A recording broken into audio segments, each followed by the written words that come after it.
We'll call the meeting to order. Stand by saying the pledge. Pledge allegiance to the flag.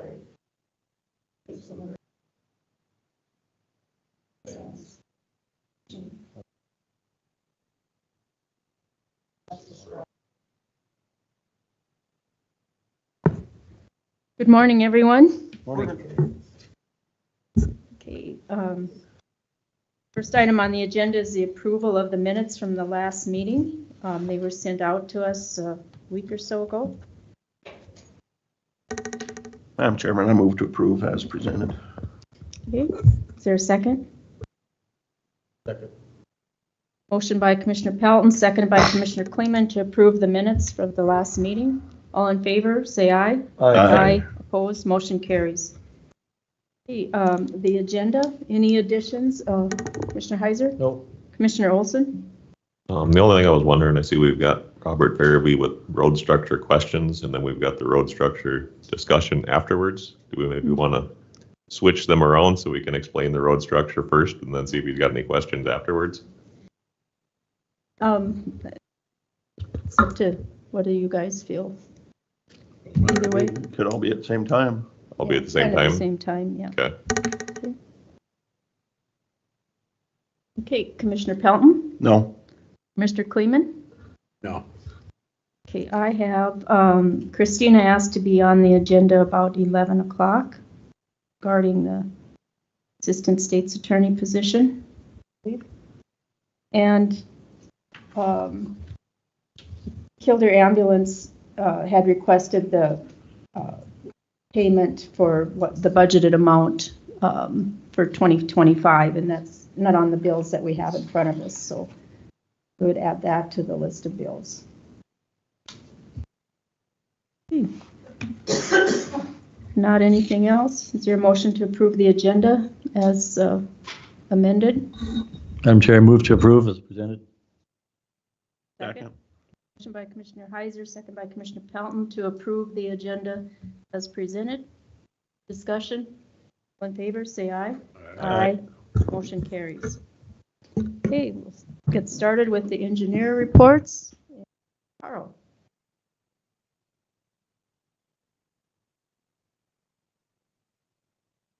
Morning. Morning. A few updates for you guys today. The 100th Avenue Northwest project, we had bid opening was held the last meeting on March 19th. Bronco Brothers was awarded the low bid at $514,479.74. We held the pre-construction meeting yesterday. Weekly meetings are scheduled for Tuesdays at 9 a.m. I think pre-con went good. They intend on starting work pretty much as soon as they can, once the fences are moved and weather clears up, so that could be next week already. Their schedule indicates probably being done mid-May, early May, so it should be a quick burn, get it in and out of there and keep everybody happy, so that's good news. 12th Street, we did submit a revised grading plan for the cultural impact sites to our permitter, and I think we'll be able to get clear of that, I believe. I will go after mitigation bank credits for that project, so I'll bring that to you guys here in the near future. I do anticipate that one being bid this year yet, and construction will be likely started this year. We'll see, look at completion dates at that time. 16th Street, 91st, 94th, we're still working on some permitting and some cultural site issues on that one. 20th Street, we've completed our preliminary design. I'll be sharing plan sets here in the near future. The road portfolio guys take a look at. The cultural out on that project looks pretty favorable, so we're going to push that one along as well, and likely get that one out in 2025 as well. The 86th and 9th and 98th Avenue, we're still working through our grading designs on those. Good progress. There are some, I know, significant sites on that 86th and 9th. So we're just going to keep pushing forward on those permits as well, see if we can't work our way around those. The 2026 projects, we're still in the middle of surveying those, getting the environmental cultural survey scheduled for early in the spring here, and we anticipate beginning the grading design on those here early this summer. So, any questions? I guess not. All right, thank you. Thank you, Carl. Morning, Darren. Morning, Commissioners. Have some updates as well. We can start with 14th Street Southwest. So we've been working with Schwartz regarding the starting of this project. They're being held up by load restrictions. We've been out there and working with the fencer, getting all the temp fence in. And then Troy from Schwartz requested some slope staking, so we're out there too. Still be looking to have an on-site meeting with the road department, Schwartz, and us sometime once Schwartz has a better idea of when they plan to be on site, but we'd anticipate in the next year. For 119th, the agreements for the contract, they were signed at the last commission meeting. They've been sent to CSI. We've had some discussions with CSI, and they plan on starting on the project later in the season here. So once we get a little bit more of those dates firmed up, we'll schedule a pre-con and get invites out to everybody in attendance. For 99th, West has been working with the Corps on concurrence for the cultural avoidance method, if you recall. Seems like the Corps keeps bouncing things back at them. They have not got a formal response, but they stated the department is, still using that the uncertainty with the new administration is not helping matters either. And Carl had brought something up too, and I'll bring this up later in a couple of our other projects to fix that too. Just regarding mitigation credits. In the past, what we would like to do, our preferred method was to always mitigate on site because the mitigation credits come with a pretty expensive price tag. I sent Superintendent Schwarzenberger an email the other day that the Corps is coming back and saying that the preferred method should be the purchase of those mitigation credits. They're shying away from us mitigating on site for whatever reason. So I think maybe that has something to do with the hold up of the permits from the Corps too. So Darren, what does the acronym WEST stand for? Western Environmental Science and Technology. It used to be Carlson McCain. Oh, okay. Yep. So they do wetland environmental stuff, like the wetland delineation work that the Corps requires for these projects. Good question. Any questions on the prior projects that I mentioned? I got one question. I guess it's on the bills, but while your engineers give a report, I see there's ducks unlimited for mitigation, 60,000. Which is that on multiple projects, or I guess if it's your project, you can answer when you come up here. I'm just curious where it was at. And that's and Commissioner Heiser, that's not from us, but that's exactly what I'm talking about. That's what your exact same thing mitigation from credits. Ducks Unlimited. And that's why we tried to avoid it in the past, and we had some pretty good success on it, but according to that email that I sent, and I could sure send you a copy. Oh, that's fine. Yep. Thank you. Yep, What absolutely. are they, about $87,000 an acre? They're up there. Yes, sir. Yeah, it's a lot easier to try to mitigate in the ditch, but Quite a racket. correct. Any further questions on these projects? Okay, so with Manning, we did receive a formal response from Jen Murray with Southwest last Friday. Stated that the agreement with Manning Waterworks is under review by their legal department, but it is moving forward. They also had some comments. I think Andy Erickson wanted some valves added. We looked over those. Doesn't seem like anything is all that drastic. They want some lines rerouted and the alleyways that are being used for roads where they can't get the right of way. I think all that stuff can be worked through. I talked with Holly yesterday about that. And the next step is to have a meeting probably next week. Anybody who wants to attend, we'll see where we can go. And then after that, hopefully the legal review will be done by Southwest and then wrap this thing up. So, questions on Manning? Okay, I have New Raddick on there. Again, it's just a placeholder for discussion. If anything wants to be discussed, Southwest isn't looking at anything until this is done first. So there's nothing really to add on that. For the 2025 projects, so 3rd Street Northwest, we continue moving forward with formal design. We did receive the cultural resources report, verified the shape files, and working with Beaver Creek. We had some documentations that Superintendent Schwarzenberger signed off on here earlier this week. Again, this is where I kind of got ahead of myself here, but the Corps has indicated that they would like to see the purchase of wetland credits instead of on-site mitigation, which is our method that we use to try to save some dollars.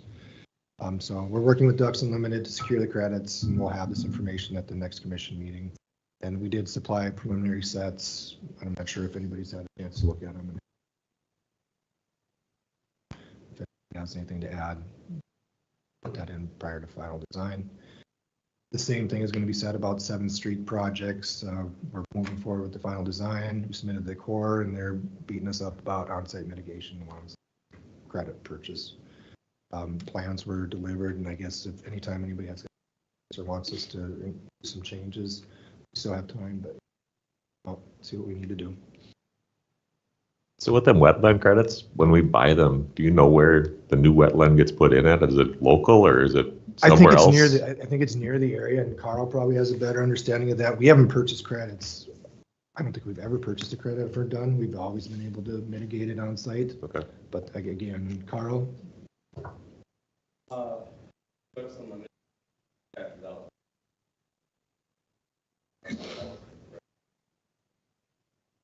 That's about. See, and I'm not sure, Carl, you probably have more experience than I do on that, but I'll have to reread that email, but I think he said it's a credits available in nearby. I saw. Jeremy, do you have experience with that? I've heard. It's great. That's.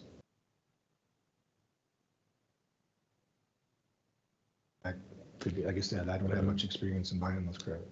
So what do they do with the money? Go buy these from landowners that got swamps, or where's the big glory hole just goes in, or where does it go? Good question. Like I said, I haven't bought in credits before, so you guys have a better answer. Okay, thank you. Anything further for me at this point? Thank you. Thank you, Darren. James? Morning. Morning. Pretty brief. We're working with Schwartz's office to get the paperwork ready and get some schedules going. Haven't really had much dialogue with them. I think they're busy elsewhere, so more to come on schedules for the 27th project. 109th, with help from the road department, we'll move ahead. Remaining negotiations, hopefully.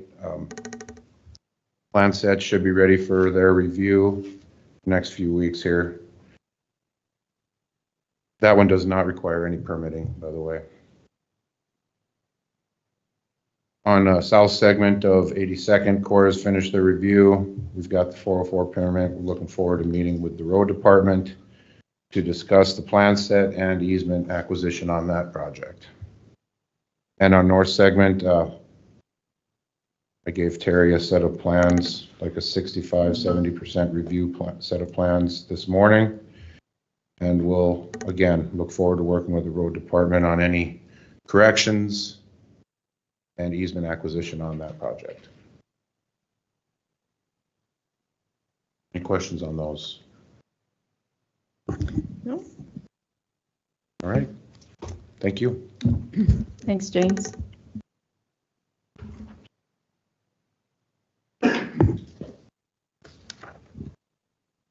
Morning, Jeremy. Good morning. Morning.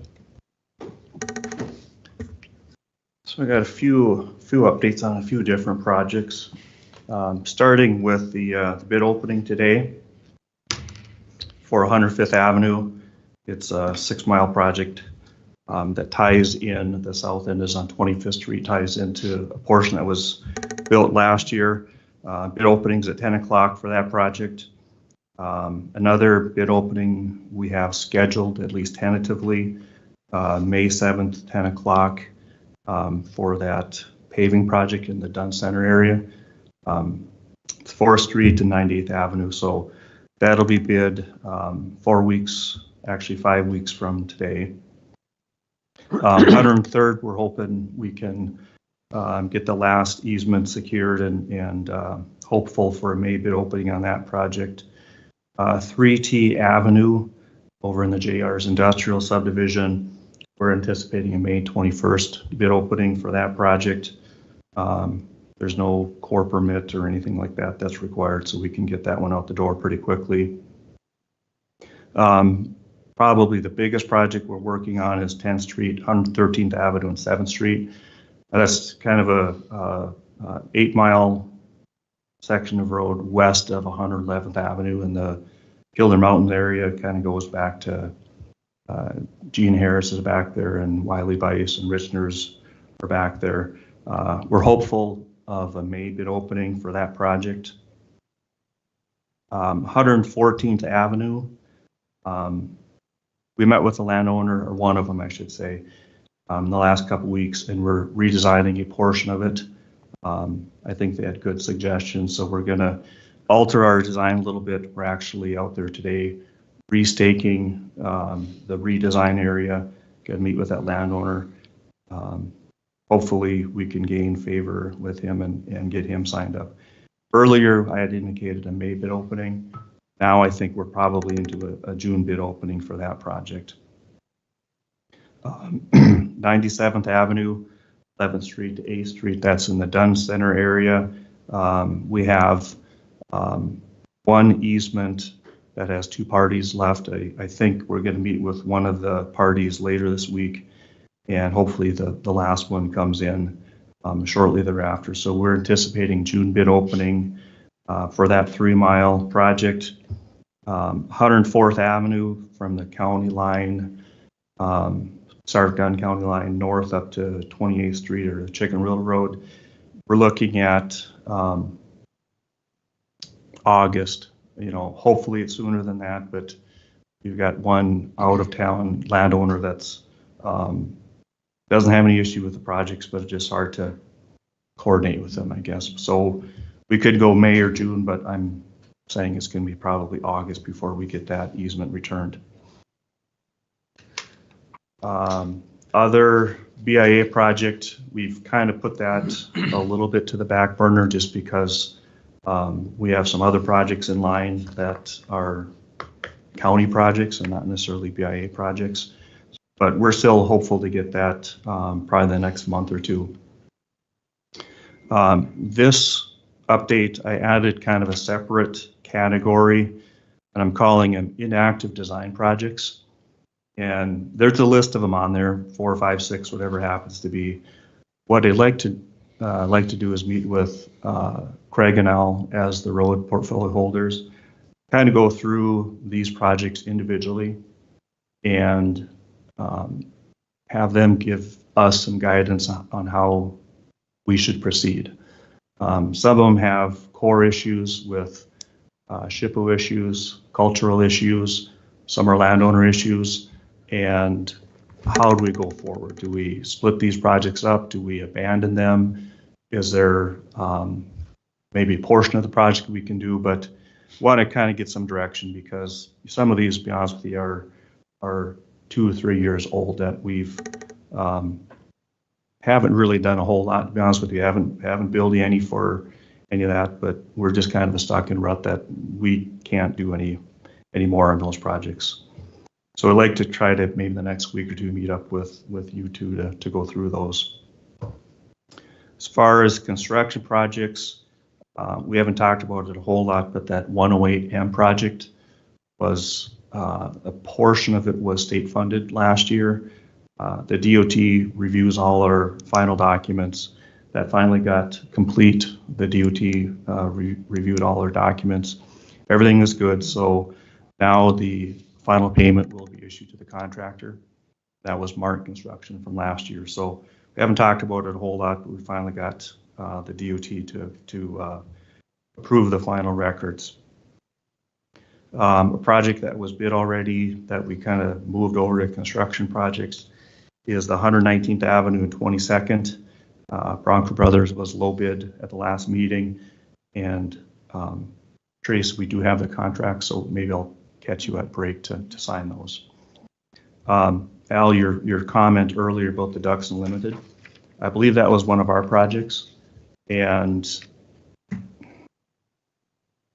we don't always understand the process of, we know what we need to do to get the core permit, but how this wetland mitigation bank was always a little bit of a mystery. I always thought there was something going on there that Ducks Unlimited is involved in some way, whether they get federal funding to create these wetlands.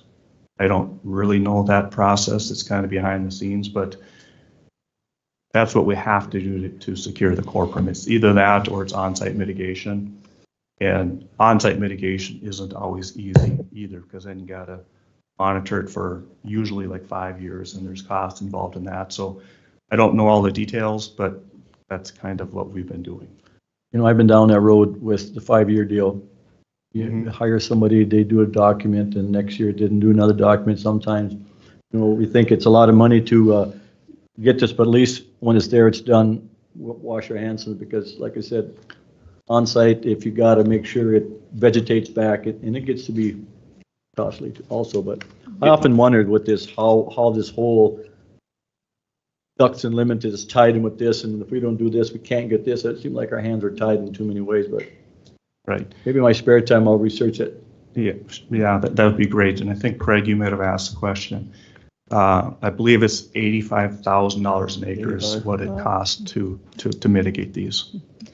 Wow. And it's real money. I mean, we got a project, I think it's about an acre or an acre and a half to mitigate. I was gonna say, why ducks? Why not beavers? I mean, I just don't know. Pheasants. Yeah. Is there other, like, I know Delta Waterfall's another giant one. Do they do similar projects like that, or is it always Ducks Unlimited? I don't know that. As far as I know, it's only Ducks Unlimited. Okay. But there is, and I don't know that much about it, but my understanding is a private landowner can create a wetland bank. You know, you got to go through a whole bunch of, you can imagine all the hoops you got to go through the Corps. Mm-hmm. But my understanding, a private landowner can create a wetland. You would, I'm simplifying it off a lot, but you would delineate, assuming it's in a drainage, so you delineate where the wetland is now, and say you dam that up or you excavate, and now you theoretically created a wetland. Well, then you delineate that. I'm a little surprised people haven't done that as a private landowner. If there's a flat that's not a wetland, but it wouldn't take much to create a wetland, there's, once again, a whole bunch of hoops to jump through, but there's $85,000 an acre. You can move a lot of dirt to create a wetland. I guess the part I don't like is if we're paying for it and they're building wetlands on the other side of the state. If we're taking them out here, it'd be nice to keep it a little more localized, you know, keep it in our Right. little corner of the world. Yeah, I would agree. Well, I'll be back at 10 o'clock for that bid opening. Oh, yeah, go ahead.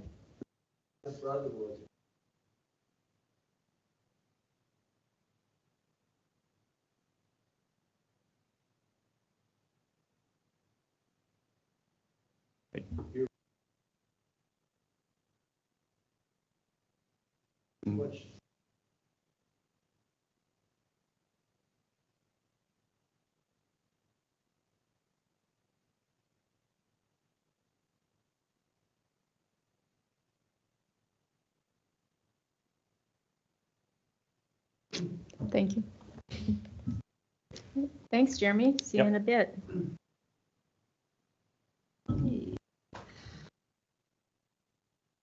So, utility permits and whatever you might have, Terry.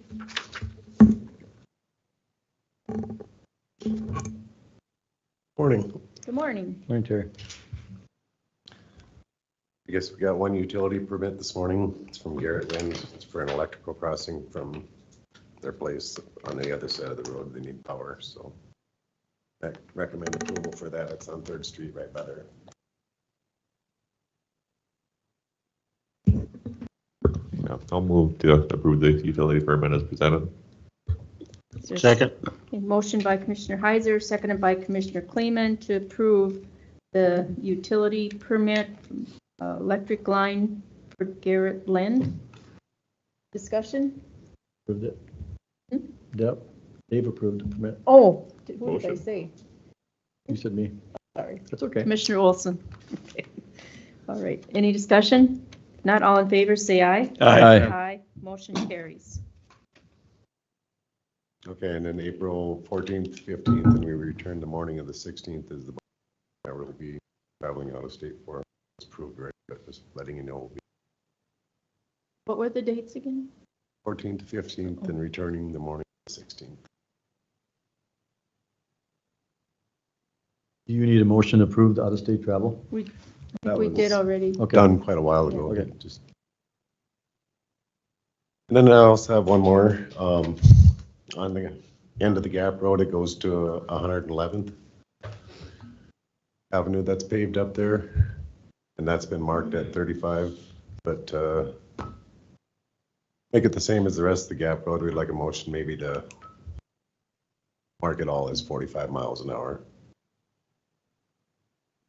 And it is designed and engineered for that, so. I'd make the motion to change the speed limit so it matches what's currently there. And like Terry and I discussed, this posts are there, but there's no signs on them, so. Yeah, it's never been actually officially posted, so. I'll second that. Motion by Commissioner Heiser, second by Commissioner Pelton to post 45-mile-an-hour sign on 111th. 111th. Any further discussion? Not all in favor, say aye. Aye. Opposed, motion carries. That's all I got. Anything else? Do you guys have anything else? That should be it. Thank you. Thanks, Terry.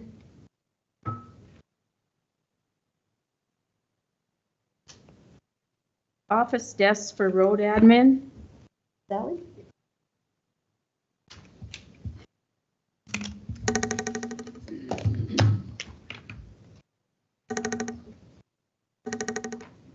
Okay, so I don't know how many of you have ever been to Lori's area at the road department, but she doesn't actually have a desk.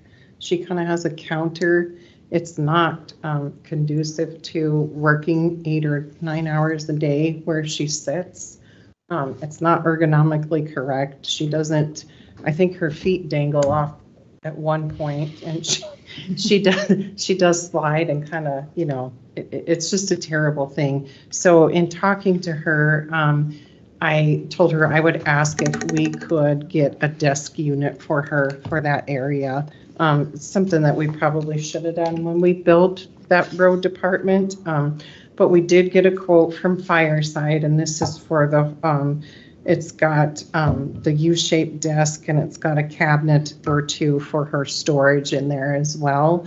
But the total on that quote from Fireside was $4,007.23. I just wanted, that could come out of the other projects in the federal mineral fund. So the money is there. It's budgeted for things like this that come up. And I did forward this to you guys. I don't know if you had any other questions on it. Michelle, I had the opportunity to look at it last week when I was, it is pretty cumbersome. I think she's got a little footstool to put her feet on, and I think her chair's actually been modified to, I don't think it's very ergonomically functioning the way it is. No, we've looked at it a couple times, I know. Okay. So I'd make a motion to approve that purchase for that desk. Second. Motion by Commissioner Heiser, second by Commissioner Kleeman to authorize the purchase of an office desk for the road admin. Further discussion? Roll call vote. Commissioner Heiser? Yes. Commissioner Olson? Yes. Commissioner Pelton? Yes. Commissioner Kleeman? Yes. Commissioner Dalzell? Yes. Carries. Gaming site authorization.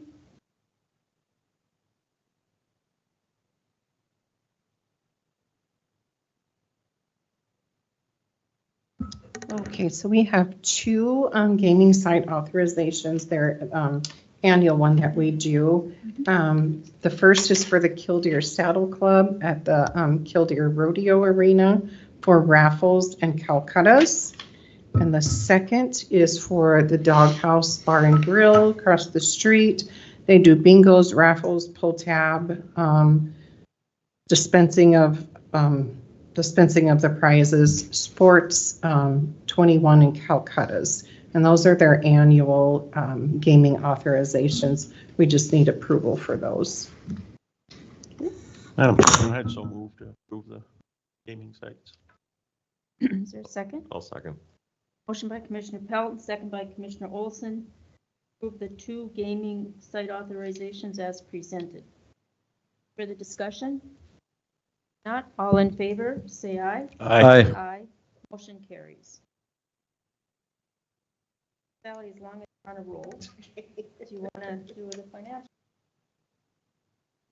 Okay, so this, you guys, is just going to be for March balances. We haven't got the month balanced all the way yet, so this is just kind of a preliminary balance. We did move some money around, got permission last time to move money from Rivera into First International for the money market, which works a lot like the DDM account. So you earn better interest, but you can get a hold of that money right away. You don't have to wait. CDs are still going strong, those interest rates. So a preliminary, we ended March after all payments were made. And it's a little bit lower because we did pay the $8 million to the schools. So that's why the difference from last month. So we ended at $127,267,265. And then we got our gross production tax dollars in. It's looking like it's kind of a steady 3.5 million so far this year, which not too shabby. We are at a little over right now. We're at 25% of the year, but our revenue is at 27.73. So if it keeps moving this way, it looks like we'll be a little bit over again this year, which is good. Any questions? Thank you, Sally. Let's see, what else can we do? You do your Killdeer ambulance? Oh, yeah, I had just spoke with Sally, and in our 25 budget, there's a line item for the Killdeer area ambulance for support for $500,000 a year. They just purchased a new ambulance. It'll be here within 2 weeks. So I was asked if that, when the money would be coming that was budgeted. So it didn't appear on the list of bills, but so it would just be adding that to the list of bills, but unless you guys have questions about. That would just come out of general fund? Federal mineral money. Okay. For donations. Okay. And it was in the 2025 budget. We did budget that money. It just hasn't been paid out yet. Right. So I guess we can add it to the bill.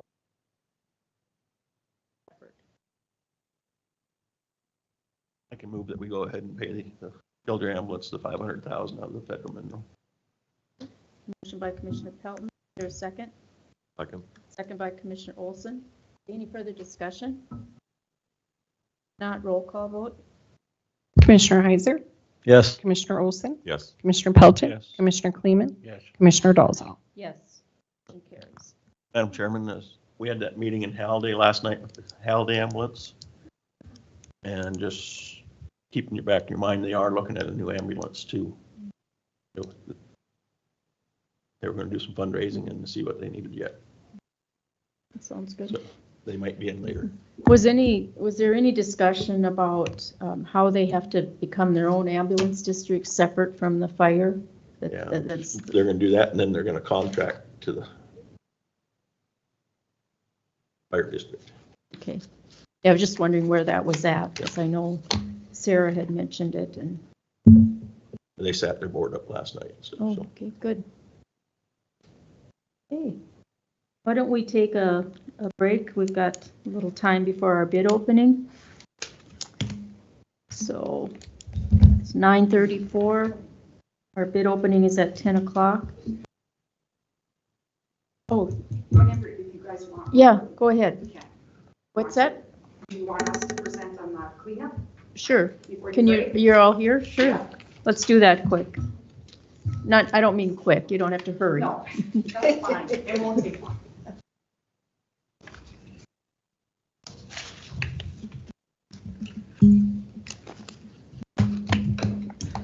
Good morning. Morning. Commissioners, Chairman Morning. Oswald.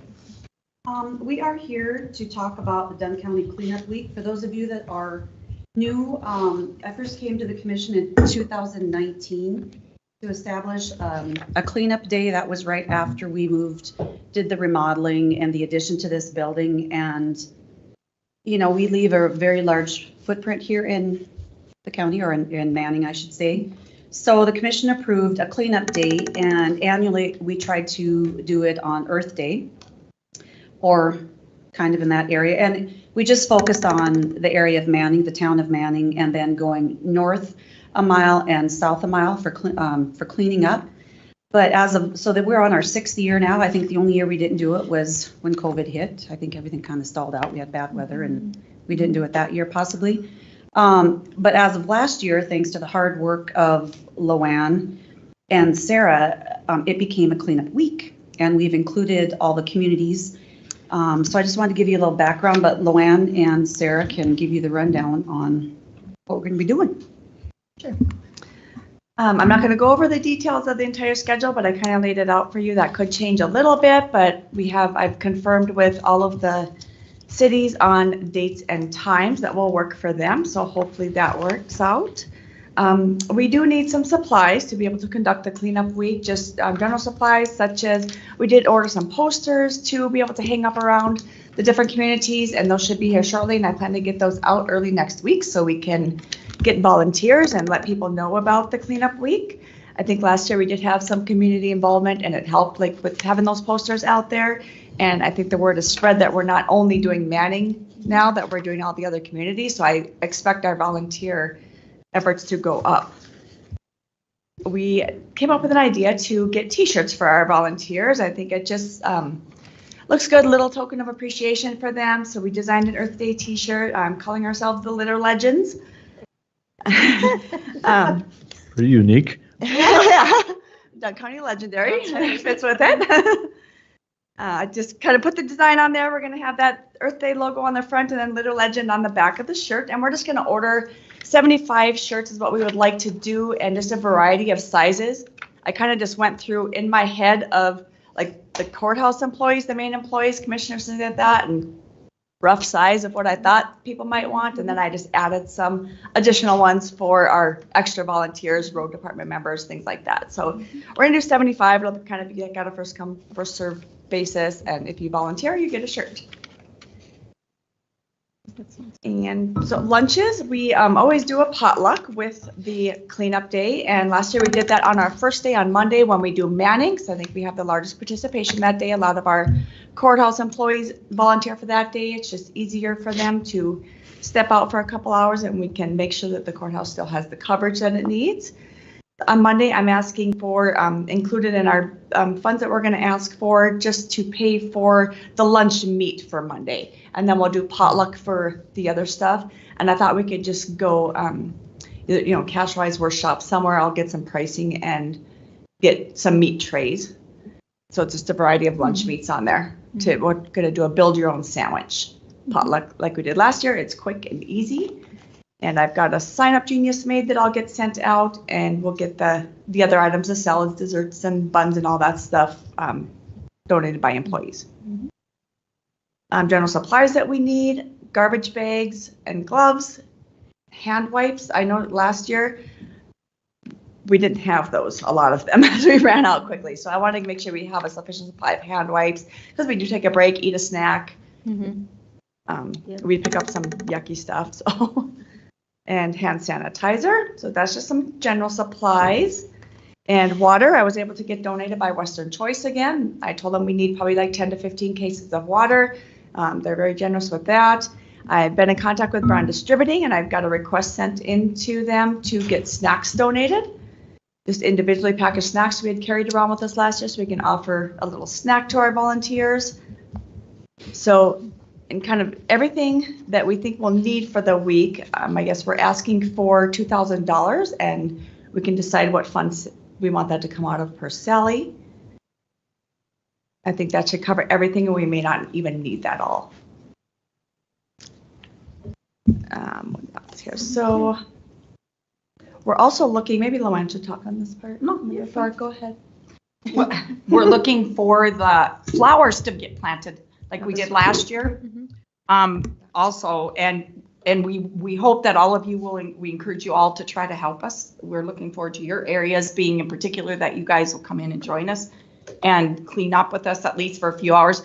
It's exciting. Last year we did 44 miles. It took us, I didn't wind up in an ambulance last year. First year I did, last year I paced myself, but we did 44 miles and the communities were grateful, which is what we want to do is encourage that engagement with all the areas, not just the ones that are incorporated or the bigger populated areas. It's important we work with all of them. We're also including engagement from, she's been working with the cities as well as like trying to involve, other oil companies so that we can include, everybody that takes it and makes an investment in keeping our county clean. We really did see a difference last year when it was cleaned up. And then the state follows behind and does the ditches. So they told me that they were really happy that they, when they came then, it was easier to cut the ditches, because of the fact that we had done, a good job of cleaning up everything. So that's important too. I think it's the next part of it was that we were looking to do again is the flowers. Last year we purchased the pots, so we don't need to purchase the pots. But we did have a lot of really positive feedback and buy-in from the communities too. We had some, I'm learning. I didn't know that you take the plug out of the bottom of the pot. So I had some pots that didn't look real good. We replaced them. I did that on my own. So we fixed it. I'm learning. But I think basically it was a very good project. And we cleaned up our county. That's what's important. We're proud of where we live. I think it's important that everybody participates and we all show that pride. So. Go ahead, Sarah. And just so you guys know, we're looking for some involvement from our county commissioners, you guys obviously, our city officials and community member presence. So that's what we're really trying to engage people and get the word spread out there. So it's not just the county employees doing it. We want to make it a community effort through the whole county. Jamie did agree to help this week or during that week again, and by hauling a side-by-side around. So we have rides up and down the ditches, and she picks up our trash bags and gets them to wherever they need to go to be hauled off. And we've been in contact with Sheriff Kuhn as well, and he will gladly provide the safety patrol as their availability allows. That did help a ton, especially on Highway 200. I think that's a must, like we need that. Even on 22 as well. Different oil, go ahead. If anybody has any ideas of oil field companies or just different businesses that we can contact, I'm getting familiar with the Dunn County area, but a lot of you probably know a lot more businesses that would be able to send volunteers or supplies, whatever that they can help with. So I kind of listed just a few there that I'll contact, but if anybody has any ideas, just let me know. I'm glad to contact people. And then she kind of covered the flowers for that Adopt a Planter project. We're going to keep that going this year. So I guess in total, we're asking for $3,000. Or two. 2,000? 2,000 for the cleanup week, and then $1,000 to purchase the flowers, and we'll do that later. That'll happen later in May. We're going to make sure the frost is gone this year because we had to put them away last year. Okay. Sounds like you put a lot of thought and work into planning this out. So does DOT or is our road department picking up the garbage, or is it? I mean, once it's picked up and bagged, what happens? So we have, it's kind of different in each town. We see who can help. Holiday did say that they would have some roll-offs available. And then I talked to Tyrell from Killdeer yesterday, and he said that he would make sure that he has city officials and trucks available to haul the trash wherever it needs to go. Okay. And he'll find a place for that. So it kind of just varies. Last year, Jamie just kind of took care of that, hauled it back, and I don't even know where she put it, but we got rid of it. The city did say they keep the roll-off open last year. They did help us. Yeah. That'll be coordinated. And he is involved in that. Yeah.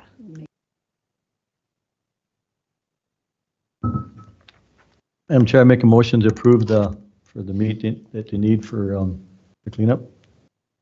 Is there a second? A motion by Commissioner Heiser, second by Commissioner Kleeman to approve cleanup week and expenses associated with everything that's presented here. So, okay. Any further discussion? I'd like to make a comment. I think it's a great thing, and you can count me in. Now that I'm retired, I'll be there. I don't know if I'll make all the days, but I'll sure give it my best shot. And then, Luann, just remember, when we were over in Dodge, you got to stay out of the backyards with dogs in. Yeah. I tend to challenge things a little bit, but that's good. I promise I will. Thanks for your effort. Thank you. Thank you. Thanks. All right, all in favor of the motion, say aye. Aye. Opposed? Motion carries. Thank you. Thank you. Thanks a lot. I appreciate you. Thank you. Appreciate it. Do you need a roll call? We haven't, don't know the bill yet, and just authorize it.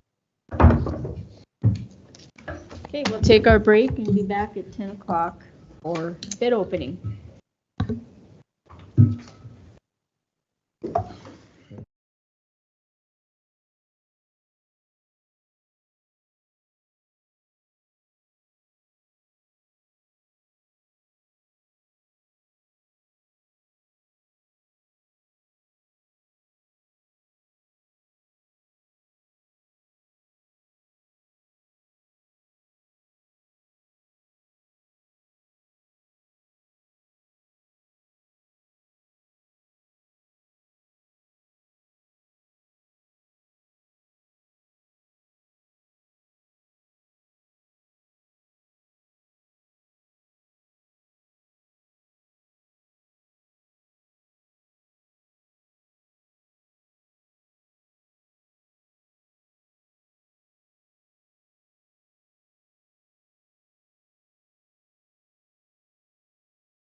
Reconvene and proceed with the bid opening on 105th Avenue.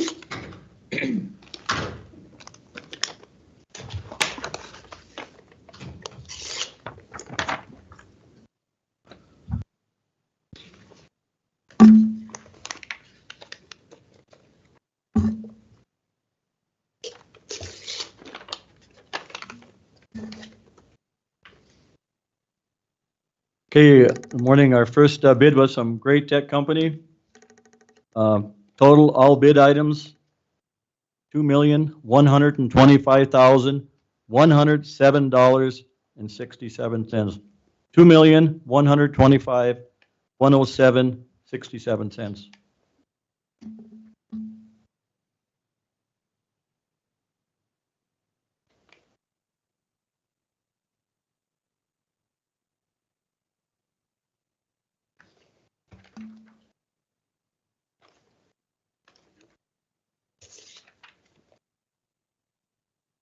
Okay, our next bid is from Halibuchuk Construction.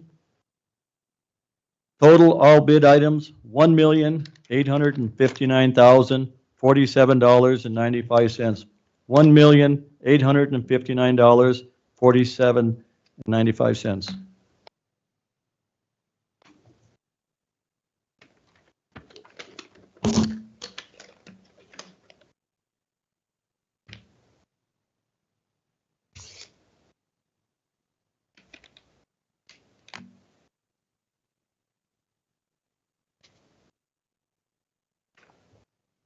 Here, next bid is from Martin Construction.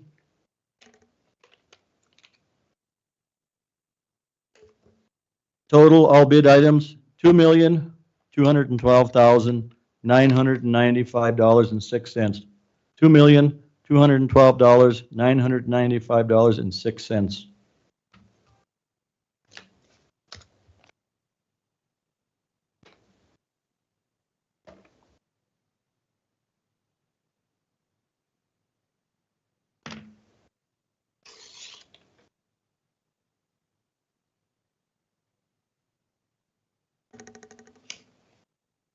Here, next bid is from Bronco Brothers Incorporated. Total all bid items, $1,757,313.70. $1,757,313.70.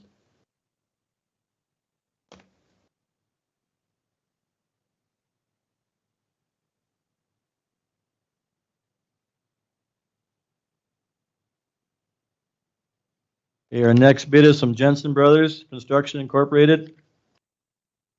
Total of all bid items, $1,911,533.35. $1,911,533.35.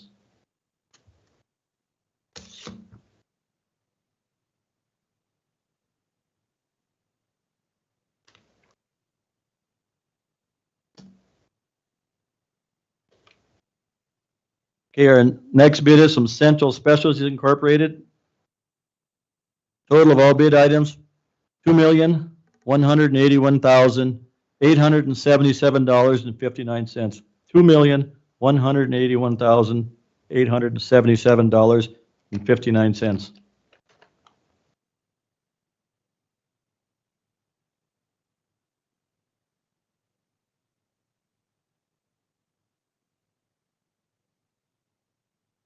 Our next bid is from Edward H. Schwartz Construction Incorporated. Total of all bid items, $2,228,814.10. $2,228,814.10. And that's it. Thank you to all the bidders. We sure appreciate it. And Jeremy will tabulate the bids and be back later in the meeting. Thanks. Okay. That's it. three of them.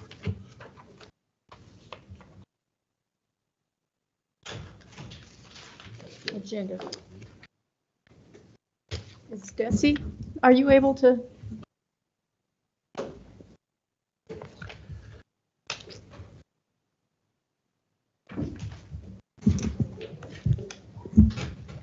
Good morning, Commissioners. Good morning.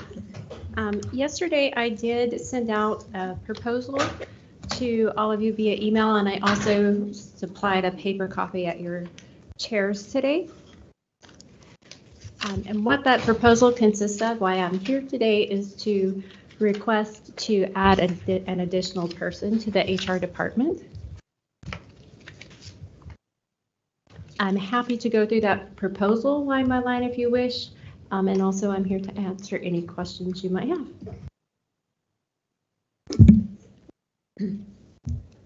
Have you, commissioners, had a chance to read through? I know I did. Commissioner Olson and I had met with Desi weeks ago. Yes, ma'am. And she kind of put together the summary for adding the position. I know it's been talked about for some time that it may be something that's needed. I think it'd be good just for everybody to just go high level through it and the reasons we need a new one, and it's just explain it all.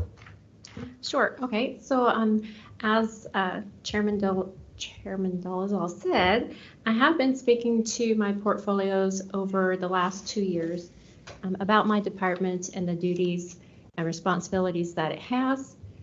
I've been in this position for 8 years this year, and throughout that 8 years, my department has grown, the duties have grown, and the responsibilities have become more, to the point that now I can do all the things that has been given to my department or developed by my department, but I am unable to do all the things well, which is not what our employees or the organization deserves. So some of the things that this position would help to answer would be the volume of the duties that I have in my department, delayed response times to employees.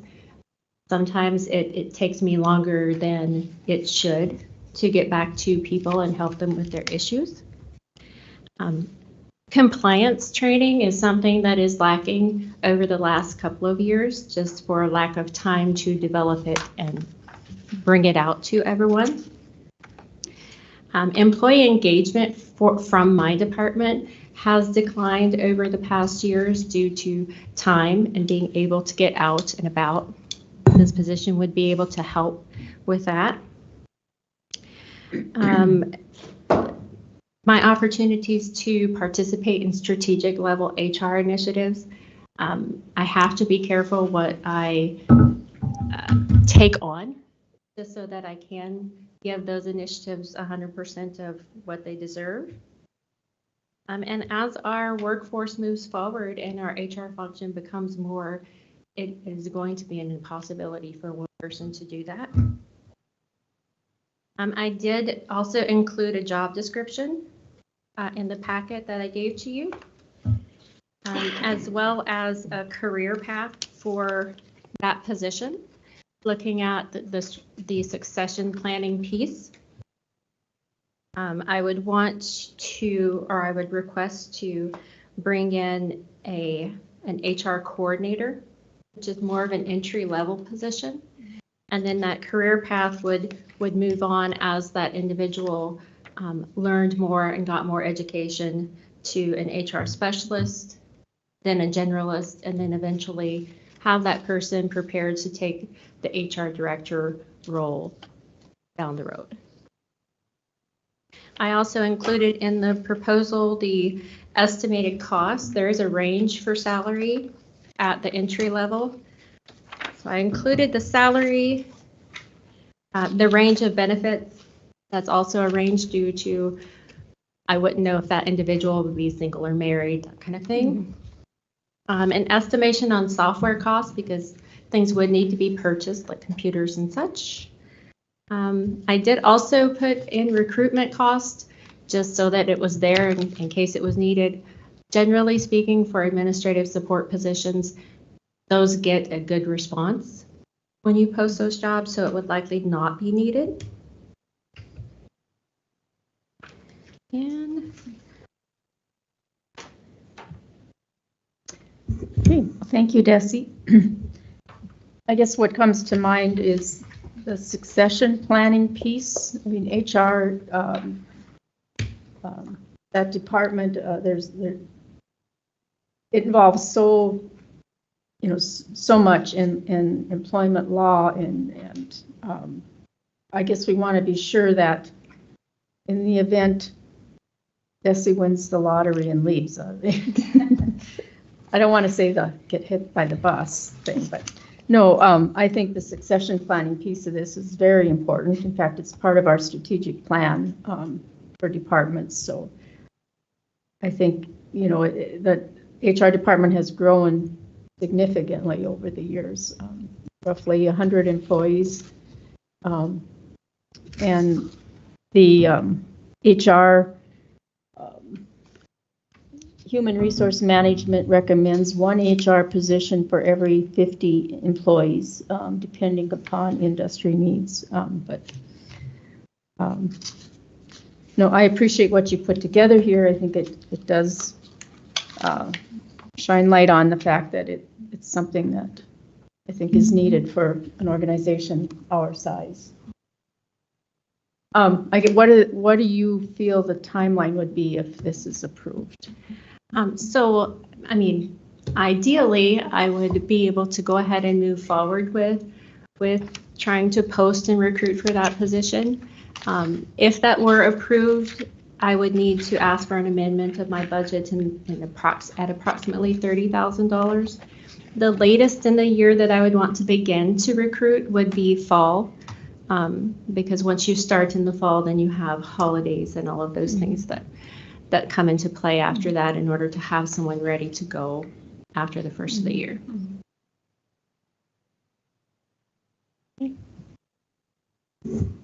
Any discussion? Comments? Question I have is is it a full-time or could it be a shared position with other departments? I know some other departments in the courthouse could use a hand. I mean, another question, counties of our size, do they have two HR people? So for the first one, could it be a shared position? In my mind, it would be a full-time position for someone to take on that level of duties, and then also to be trained into the next level of position to speak to that succession. Other counties, it's kind of a mix across the board as to whether they have one or two. Some counties that are larger in respect to population have more than that.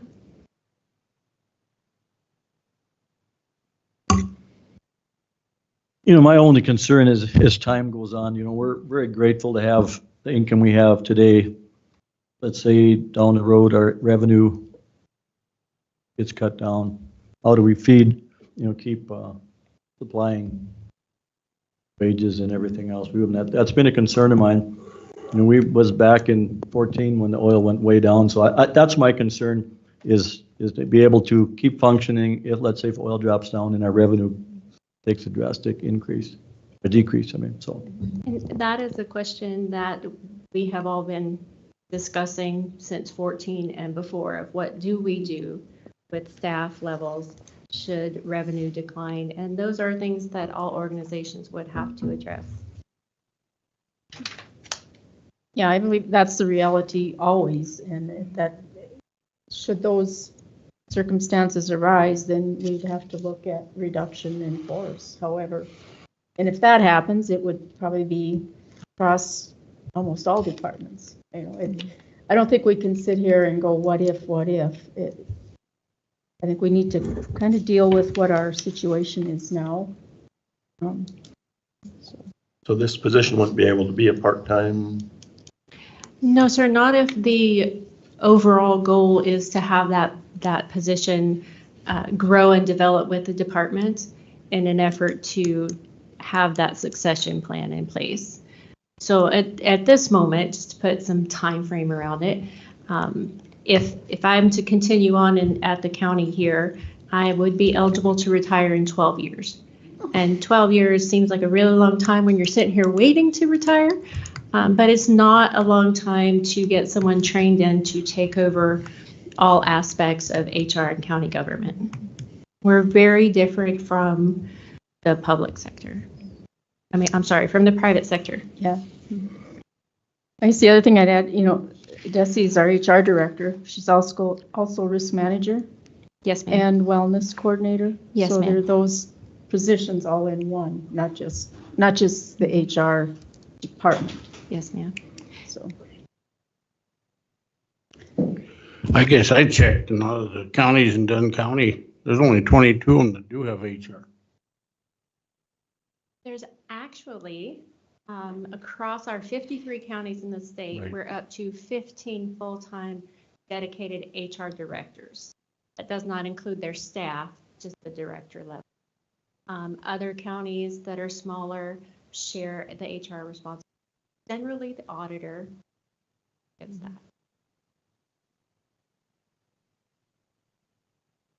I think HR is a growing profession across the board, whether it's government or private sector. It's just, I hate to call it an animal, but it's a growing, it's a needed profession. So, what are the board's wishes? Can we have 2 weeks to check in on some of the stuff and It's up address to it you then? guys.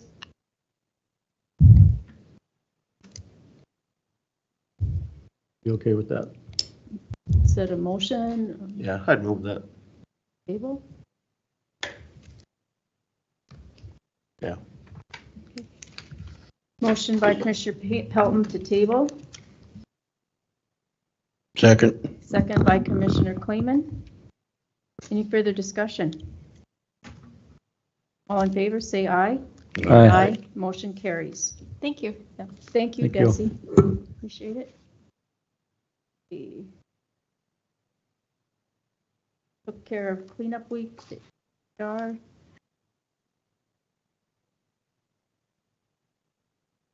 Later on. Is the city here yet? JLG, it says contract. That's not, I did talk with Caitlin of JLG. It is not a contract moving forward. It's the amendment for the redesign of the design. So it's to approve the contract for the amendment from the original design. So this is for past work, is what we would be signing. Anything going forward would be another amendment. So this is so that when this is approved, we can pay for what the work they've been doing already. So it's not anything moving forward. She did say she has the invoices ready, but I said they would have to be presented at the next meeting. I think the total was 40-some thousand for the work that they've done on the redesign of the design. I guess for everyone, originally it was going to be across the street here, the sample building site, and then that was all changed and it was moved to the new site south of Manning. So that's why it's a redesign. I don't have a problem with the redesign, but I think they need to understand what we want, not what they think we should have. And that's where I got a real problem with some of that stuff is that, we talked early about a redesign, and then they come back and design what they want to. So I think that they need to understand, number one, who's paying the bill and what we want. It's not what they think we should have, and I see it happen all along. So, I was in favor of this project, but I'm not going to be in favor of them telling us what we want. This that would be a future conversation. This is to pay the bills of what has been done already. Not for the redesign. Because it was over here and then It's for work they've done already. It was over here and I and get the that. county, I guess my understanding, I'm not on the building committee, you're in the building committee? Nope. Okay, so this is for, rather than the design on the land across the street, the county chose and voted to move it to the south of Manning on that site. Everything changed, square footage was added. The building committee is working with them. I don't know what else to say about it, but what's on the agenda right now is to approve the amendments so they can invoice for the work they've already done. They've done the work. Okay. I still stand to my point. Well, that's So future. Are we tied to them right now? Contract? No, this is for what they've done already. Yes, but I mean, we're not tied to them. Well, at unless all. you want to scrap them and go all new. Well, I mean, it's been talked about, so Mhm. that's why I was just asking if we're got a contract that we're tied to. I don't know that offhand.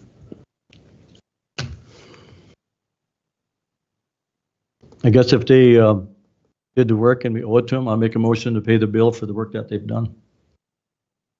Motion to approve paying JLG for the work they've done. There a second? I'll second. Second by Commissioner Pelton. We'll do a roll call vote. There's no more discussion. Yeah. Might be a good idea to let the building committee see them bills before they're authorized for payment, because the building committee would know if they're legitimate hours and that Do you kind of have stuff. Do you have a meeting today? Yeah, we're meeting today. Okay.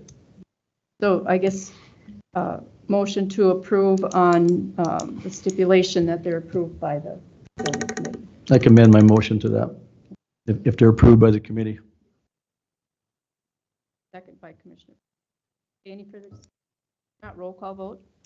Commissioner Heiser? Yes. Commissioner Olson? Yes. Commissioner Pelton? Yes. Commissioner Kleeman? Yes. Commissioner Dalzell? Yes, the motion carries. Okay, thank you.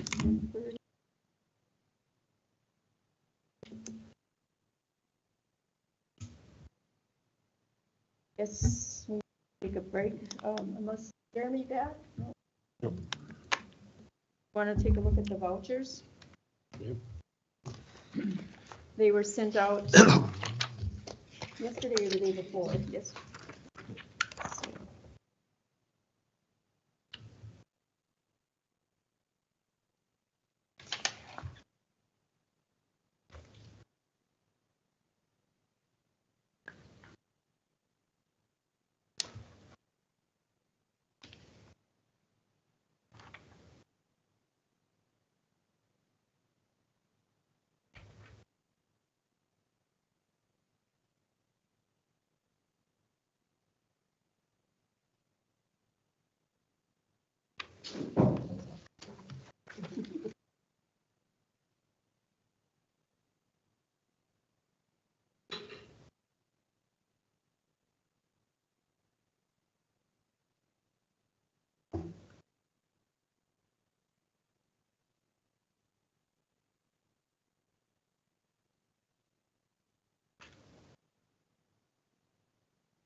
Madam Chairman, I move to approve as presented. We have a motion to approve the vouchers as presented. I'll second. Motion by Commissioner Pelton, seconded by Commissioner Olson. Any further discussion? Not, roll call vote. Commissioner Heiser? Yes. Commissioner Olson? Yes. Commissioner Pelton? Yes. Commissioner Kleeman? Commissioner Dolzall? Yes, the motion carries.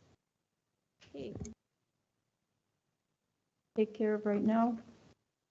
I think we'll wait until the city of Killdeer arrives. 10:05.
We're here to present a potential opportunity or partnership with the city of Killdeer for Dale Kling's Breeders' Classic. It's a bucking horse sale. I think they all bucking bulls as well at the event. So I'm just going to read a little information and history on the event. Dale Kling's Breeders' Classic is one of North America's leading bucking horse and bull sales. This year will be 28 years of Dale, along with his family and friends, putting on this sale right in his backyard in Grassy Butte, North Dakota. This sale brings in many world-class buyers and athletes who take part in this successful event. In the past, the sale has brought roughly 300 spectators, and considering the closest hotel is at least a 25-mile drive to Dale's Arena, there's a lot of opportunity to bring more people into a community that has more convenient and substantial accommodations. So at this point, the Killdeer CVB, along with the city of Killdeer, has committed $50,000 for 3 years. So it's the 9th and 10th of September. We would love to be able to bring you guys in on a partnership or, whatever you guys would see fit for the. But we see a lot of potential to bring a lot of spectators in and a lot of people in town to bring business, hotels and restaurants and whatnot. So just a little bit of history about this, kind of how this came up was, so Dale Kling has been doing it for a long time.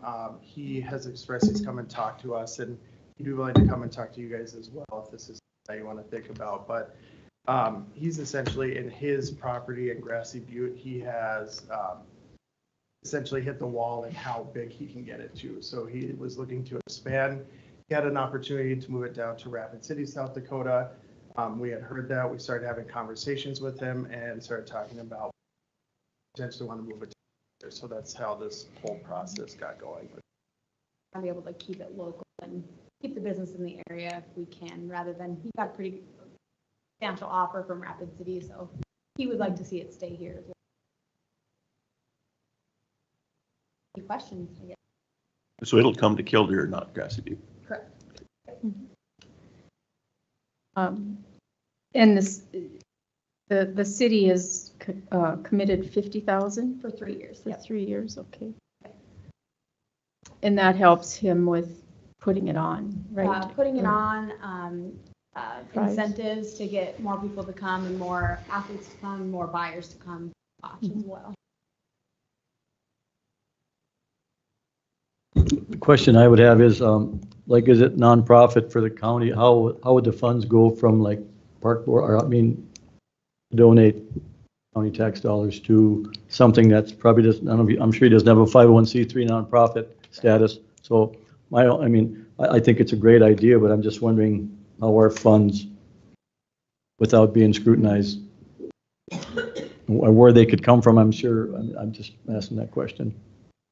So I guess the way I would see it, it would be out of our contribution line item under federal mineral royalty money for contributions to the city of Killdeer to be used for this event, rather than to an individual. I would think that we, maybe we could enter into a joint powers agreement with the city. Maybe that would be the way to handle it. Is Matt here? Oh, he is.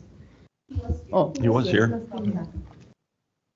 That'd be something that could be drawn up that, and it would probably be, so your commitment was 50,000 for 3 years? Yes. So 50,000 per year. Per year for 3 years, okay.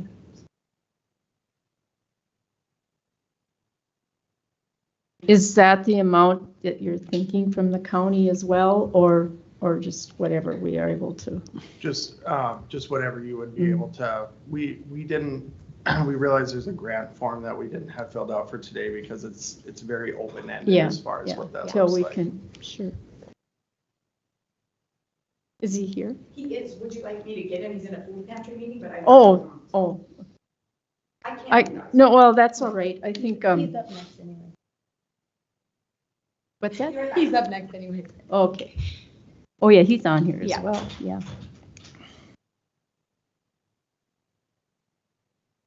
Yeah, and the funds are coming out of the Convention and Visitors Bureau account as far Okay. as from the city. So that's Okay. why we're able to give to it out of our visitors fund. So you're giving this directly to him, or are you guys doing the advertising, or? We're giving the 50,000 directly to him, and we are also helping with advertising and that kind of stuff. So Hello, Matt. So, yeah, we were just talking about this bucking horse sale. So just wondering, would it be feasible to enter into like a joint powers agreement with the city, the county and the city working Yes, towards this? most likely, yep, so I do apologize. Oh, that's fine. I know. I'm sorry to, yeah. But yes, I would say similar to some of the items, Mhm. most likely.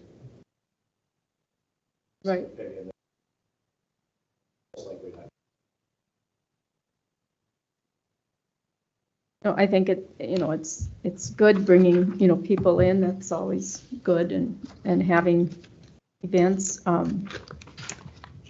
don't know, maybe it'd be best to table it for right now. So we can work out a kind of a proposal. What are your thoughts? You guys okay with that? Just appreciate you, coming and kind of explaining we what's just going wanted on to and. be on your minds Yeah. And yeah, this would be in September, so if we table it till the next meeting, does that seem reasonable? Or you have anything to say? Yep. If you guys would like to, we can have Dale join us the next meeting too, if you have any questions specifically for him. Would that help? I don't know. Give us a little time to decipher it. Yeah, sure. Yeah, okay. Carrie, you had a comment. Chairman, also member of the commission, members of the commission, and I have had a conversation with the CG members as well. Our development fund, one of the programs that was set up through our study and the work that we did with Roosevelt Cluster is the ability to donate to specific large communities. Up to $20,000 application process.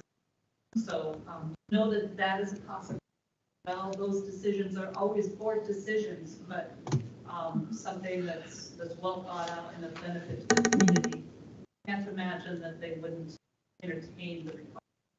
Okay. All right, sounds good. Thank you. Yeah, thank you. I guess Thank we you. need a motion to table. I'll motion to table it till the next meeting. Second. Motion by Commissioner Olson, seconded by Commissioner Heiser to table the buck and horse sale sponsorship, I guess, with the city of Killdeer. Any discussion? Not all in favor, say aye. Aye. Motion carries. Thanks, Thanks for guys. coming. Thanks a lot. Matt?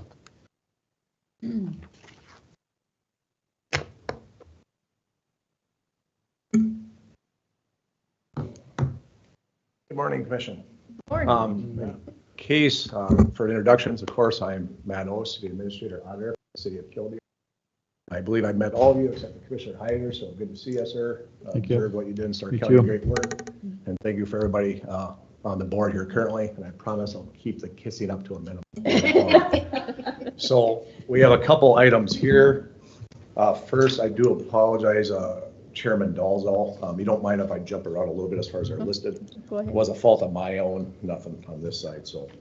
The first item we had was a GPA agreement for the back trailer.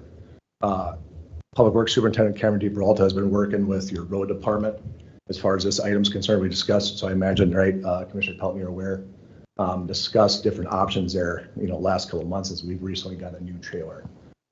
So the route that the city commission and Superintendent DePeralta wanted to go was donation to the county.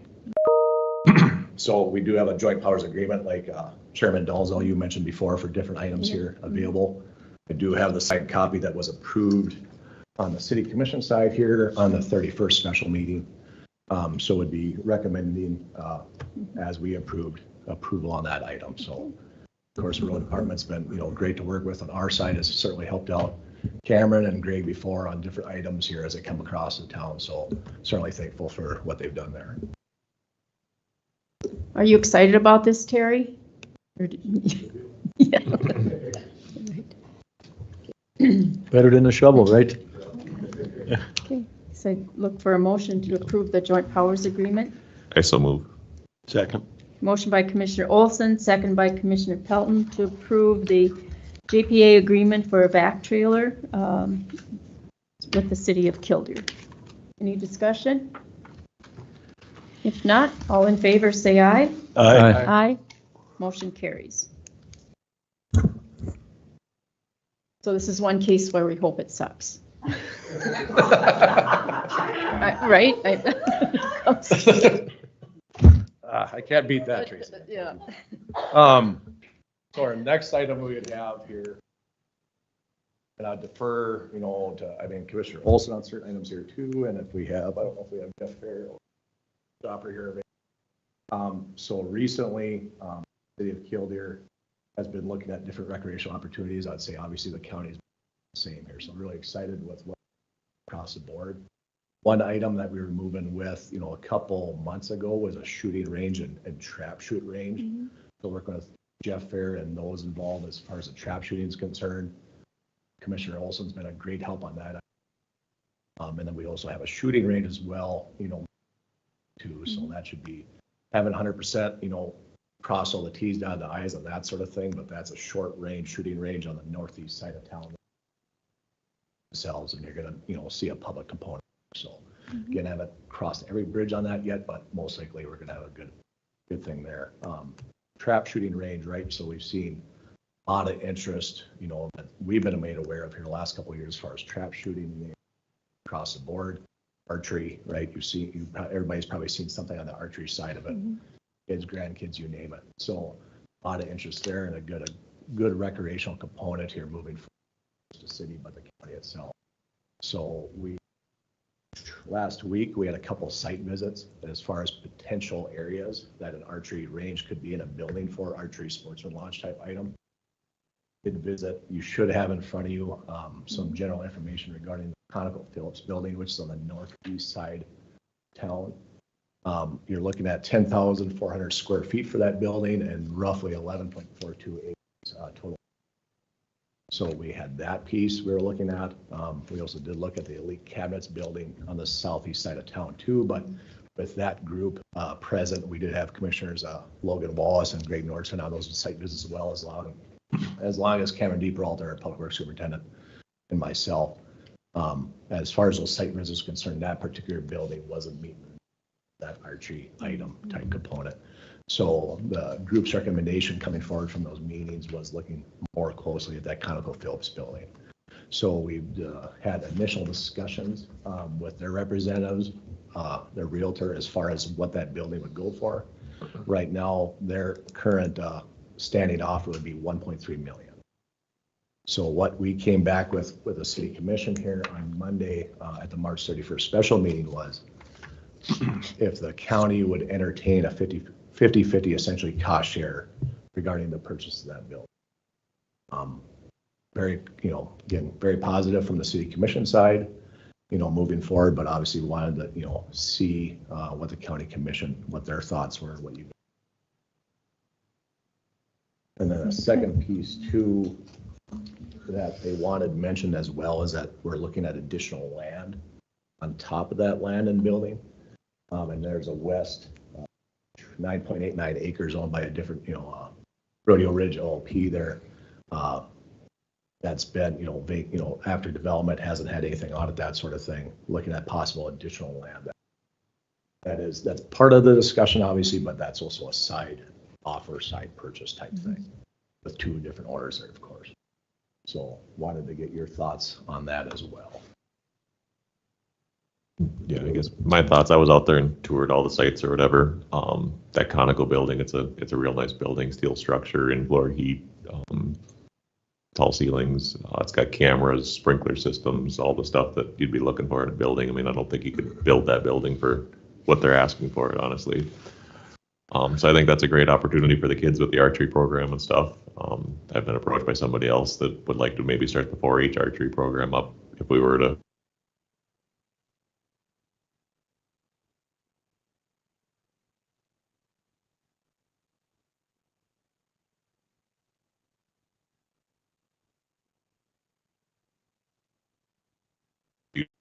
future expansion. Thoughts have been thrown around, or like an outdoor archery range, or possibly even sporting clays, something like that. There's just having that land there available for future growth would be a good idea. So yeah, I guess I'm all in favor of buying both the building and the land next to it, and kind of call it a shooting complex or whatever we want to call it, I guess. So is this going to be just for youth, or is this open to the public when we're done?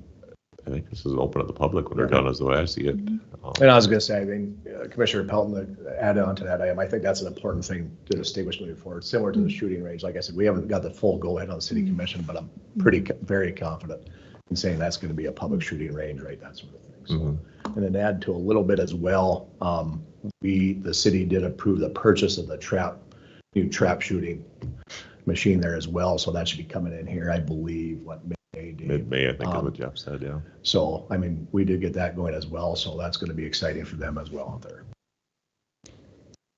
So Matt, just so I understand, the shooting range is already going to be here, or is that in a different location? Yep, so it's kind of like all part of the same Yeah. piece if, you know, the city, county go ahead with this purchase, right? So we already own that northeast section, you know, that corridor, so to speak, of land that we're gonna have the shooting range on, and that's where the trap shoot is currently, you know, unless any land is acquired, right, that's currently gonna be out there as well.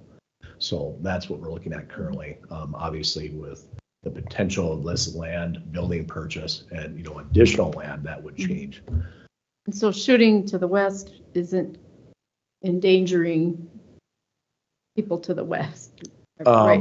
Not that we're aware of, but obviously, you know, as Commissioner also mentioned, you know, look at, and he can speak to that better than I can. Yeah, you wouldn't be shooting anything to the west. Nothing's oriented to the west. Okay.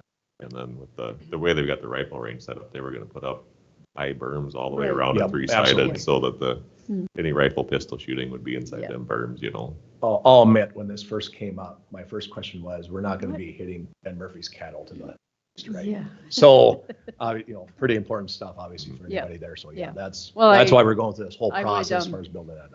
I would think that would all be out. Yep, absolutely, absolutely. So, further discussion? You know, I'll just putting some numbers together here. You say that building is 10,400 square feet? 1.3 million less I can't figure out. That looks to me like it's $125 a square foot for the building. I mean, what can you put up for that? I know I was involved with some buildings, and fire suppression system costs you $400,000 for a building, maybe a couple hundred feet or 200 feet long. So I think the price is reasonable. I mean, if you talk about what we're looking at the public safety center for per square foot, I mean, this is, and that doesn't even include the 11 acres of land it sits on. That puts no value on the land at all. So, you know, we've always talked about doing things for the youth, and, you know, Dave's been really active in that, and, you know, guys got to thank him for that, because, you know, our youth is what our country is going to be about. So the rest of the board feels, but I think the guys should grab a hold of this building before it gets away, because, I mean, you'd be surprised, you know, I mean, just visiting with Dave a little bit, you know, it's got in-floor heat and it's got cameras, it's got a kitchen. I mean, I don't even know what that price would be if you went today to get a price on it. Yeah, and I think it's important for the community to grow, is for these people to have something to do. Yep. Yep. Yeah. I guess. I think probably with the purchase price and then everything else, there's probably going to be some ancillary costs in there. So I guess I'd make the motion that we go ahead and enter into a 50-50 agreement with the city of Killdeer up to $900,000 this year. That would give us plenty of budget to do any additions or buy ancillary equipment or whatever else we need to go along with it. Okay. I'll second. Motion by Commissioner Olson, second by Commissioner Pelton, to go ahead and enter an agreement with the city of Killdeer. Yep, 50-50 on the ConocoPhillips. Yep, and the land adjacent to it. The ConocoPhillips building and the land adjacent to it, for the purpose of a shooting range and archery facility. And so, any further discussion? Question I had, that adjacent land to that is, where's that in the price of this? Is it next year, or is it That's an extra price to it. Yep, so that's currently at 265,000 for that particular parcel. I believe in discussion with the realtor, there's some flexibility there where they're just looking for an offer. I was told there was some interest, in a similar vein to the ConocoPhillips building. But there would be essentially you can put an offer on the table for that land. So that's it makes it a little bit more complicated for lack of a better term, but the offer certainly. Would it be all right that when we have an offer, that you let us know, I mean, right now, well, you set up to 900,000, but depending on the offer, is that? That's just it. There leaves more room in the budget if we can get the land for a little less. So that would be the question I guess I have to commission then, if you're comfortable with the city having, those negotiations with that landowner then we can, move back as far as the city commission's concerned, right? To go through that approval process and then we can get, obviously keep you guys right in the loop there and let you know what that actual cost was. Either that or do we just set up a committee, whatever, and have Jeff and all the archery people and get everybody on a committee that it would do the negotiations part of it? On that Either one piece. Yeah. Okay. Sure. Also, yeah. Or have the city do it. I don't know. Whatever you guys are comfortable with. Maybe the city and work with Dave since you've been involved. Yeah. Just did that work? Absolutely. Okay. Madam Chairman, Matt, down the road, that's not going to involve into a development or something back there where it's going to end up not being able to be used? As far which piece are you talking about, Commissioner Kleeman? Well, behind it or anywhere around there. If you're going to be shooting. Oh, yep. I was just wondering if the city sometime is going to do a development of any kind back there. Is that pretty much out? I would say as far as, past discussions, the chances of growing that way are unlikely. But at the same time, it is a good question, sir. So I think within while we're moving forward with this, we're going to have those conversations with those adjacent landowners as well. As far as the shooting range component was concerned, right, that's an isolated item with those, like we discussed, the berms, that sort of thing. So we shouldn't have an issue there. Tree component, indoor, that sort of thing as well. But that is a good question, sir. So I can't fully answer that one way or the other. I was just wondering about the noise, Yep. somebody's shooting or something. And Yep. So we did go through that route as far as, on the Century Code side, that sort of thing, our own code. So we are good there to get to the brunt of it. But at the same time, that was a concern that we had, right? As far as residents in the area, future residents, that sort of thing. So we'll manage, we'll have some additional conversations, I believe, on those types of items. But outside of those, current slated projects, shouldn't have anything additional that I'm aware of. And I think kind of to the east and north is kind of a swamp in a Correct. Yep. creek runs through there. As far as when, I can't speak to everybody that purchased the land before I got on board with the city, right? But we do have our lagoon cells, as you can see on the map there. Right. So that was basically the edge of what we were looking at as far as that potential growth, right? Obviously, you always, like any other community, you're hoping we can grow different ways, but that was the least likely because we not only have a lagoon system there, but to add to your question too, we also have our landfill directly to the south. So that's, as close to an edge as you're gonna, most likely run into on our end. And them green ponds are kind of deterrent, depending which way the wind's blowing. Yep. Yep, that was one side thing is that when we were talking to those within the building, it sounds like generally they're not worried about the smell, but yes, they'll come back here and there. Madam Chairman, I would recommend that we put Commissioner Olson on to work with them on this, appoint him to that if he's willing. I would appoint you to that. Okay. You're going to accept. Yeah, I'll accept. Okay. All right, so we have a motion on the table. Roll call vote. Commissioner Heiser? Yes. Commissioner Olson? Yes. Commissioner Pelton? Yes. Commissioner Kleeman? yes. Commissioner Dolzall? Yes. Motion carries. Is there anything? Yep, so we have one last item. And then this one here, yes. This item here, I would expect that we're gonna have, a pause, similar to the bucking horse sale, but want to get it obviously on everybody's radar here tonight. So another conversation the city commission's had recently, obviously on the recreational side, but the safety, quality of life, those types of items. One item that has came up, and Commissioner Wallace has led the charge on, so to speak, on as far as rodeo grounds on the west side of town having walking ability to the school, right? So we do have the high school there on the west side of town. And obviously, thanks to you guys putting that road in a couple of years ago, right? Having good roads through there to get right out to the highway, and obviously the rodeo grounds adjacent. However, it's been noted that, during different events or even just general track practice, you name it, there are kids on the roadway or just general adults walking, you name it, that are, going along that roadway instead of having a path that they can be on the side, so to speak, and be out of the way of traffic. So that is an item that has come up on our end.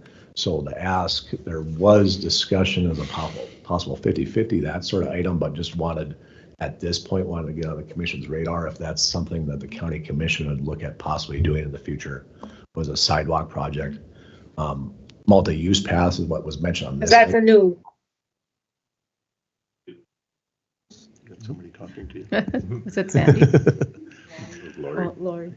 So I do apologize there. So what was discussed there is not only a sidewalk, but a possible multi-use path. So with a multi-use path, you're generally 8 feet. So there's some flexibility on that end of it, to get out that way. But just wanted to give the county commission some different options on the table there and see, if that's something that you guys would be interested in doing. And if so, if that's something that you would like to see us help with as well. So, we did have a joint project, using the golf course road as a good example of a joint project that we've done recently, in that sort of vein. So wanted to get that on your radar. So I don't know if they still offer the TAP program, Transportation Alternate. T-TAP, something like that. Yeah. Grant, and I think the city used that before for some sidewalk. We have and we haven't. Yep. So, to give a little bit of history, so that sidewalk, that path that we have, to the south of the roundabout, connecting up to Fifth Avenue, 100%, or I guess 90% state, 10% federal. So very thankful to that program that we had. That was a TA Street program, if I do remember correctly. So on the TAP, as Commissioner Heiser mentioned here as well, those are available. So that's something we could certainly look into, or if that's something, the county would look, whatever that combination looks like.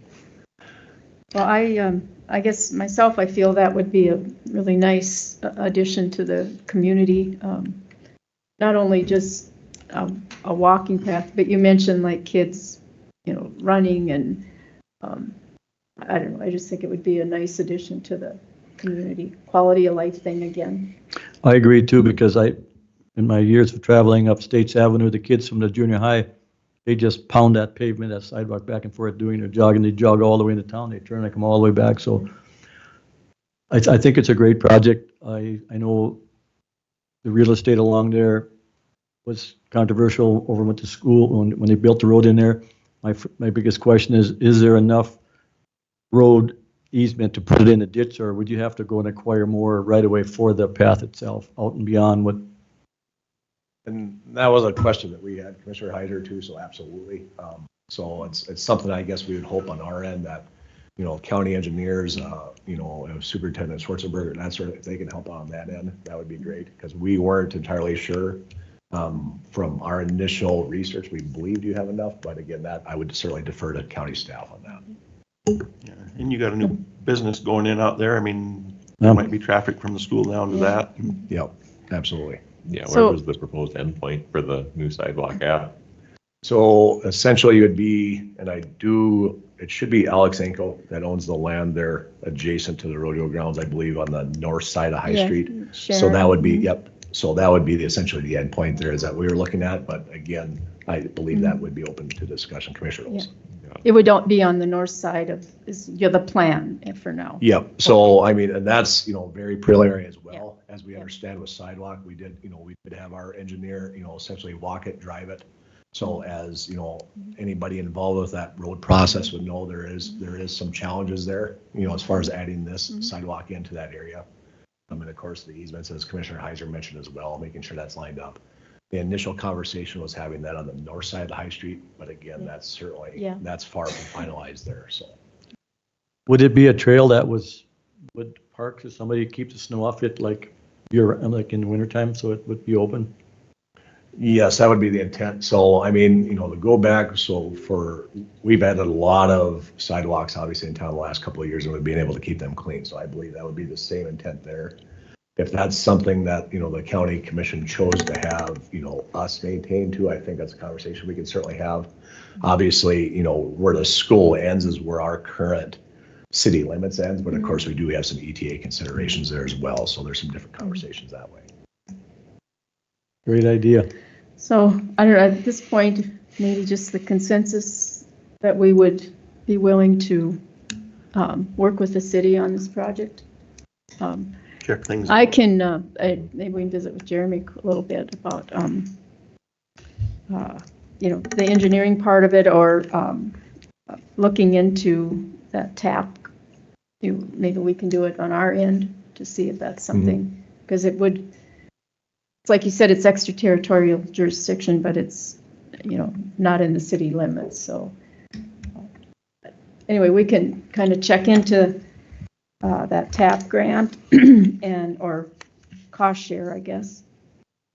And you guys okay with kind of moving forward with this? Be willing to see where it goes? Okay. Okay. Thank you. Yeah, thank you, Commissioner. Is there anything else you have for me? It's not. Okay. Thanks for Thank you. visiting. And then I'll have this cell.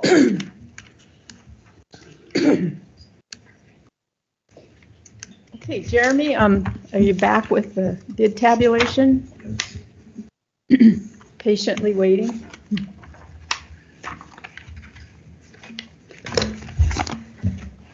So, bids were tabulated, and the as-read bid from Bronco Brothers was confirmed to be the low bid.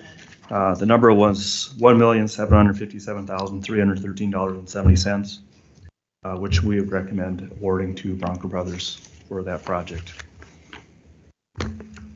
Madam Chairman, I'd move that we award Bronco Brothers the project of 105th Avenue for the amount of $1,757,313.70.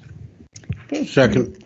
So motion by Commissioner Pelton, seconded by Commissioner Kleeman to award Bronco Brothers the bid. Is there any further discussion? Excuse me. If not, the roll call. Commissioner Heiser? Yes. Commissioner Olson? Yes. Commissioner Pelton? Yes. Commissioner Kleeman? Yes. Commissioner Dalzell? Yes, the motion carries. Thank you, Jeremy. Yep. Okay, next up, Robert Fairby is on the agenda about the road restructure questions, and then we also have the Dunn County road restructure. So I don't know if it makes sense to hear what you're talking about first, or go ahead, Bob. Either way, Madam Commissioner. I think we're just going to get into this discussion when you're done too, and we can probably answer some of the questions you have. Should I wait? Shall I wait? Yeah, oh, no, go ahead. Go ahead, Bob. and then Why don't I just wait I want to hear your discussion first before I tell you my Sure, that discussion. sounds good. Because then that way I can have an Yeah. idea what you should be concerned Yep. about. That sounds good. Thank As long as you're okay with that.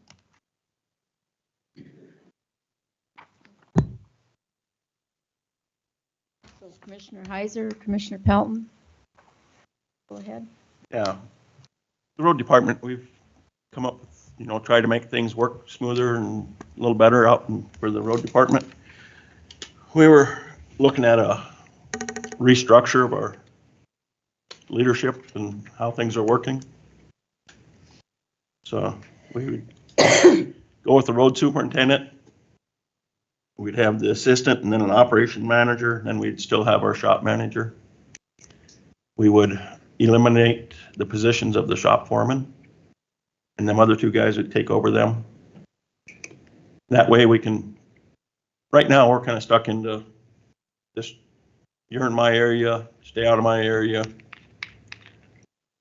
I mean, it's been a lot of that, so we're seeing, I think we can eliminate a lot of that and get everybody to work together. I think it'll it'll make things run a lot smoother in the road department.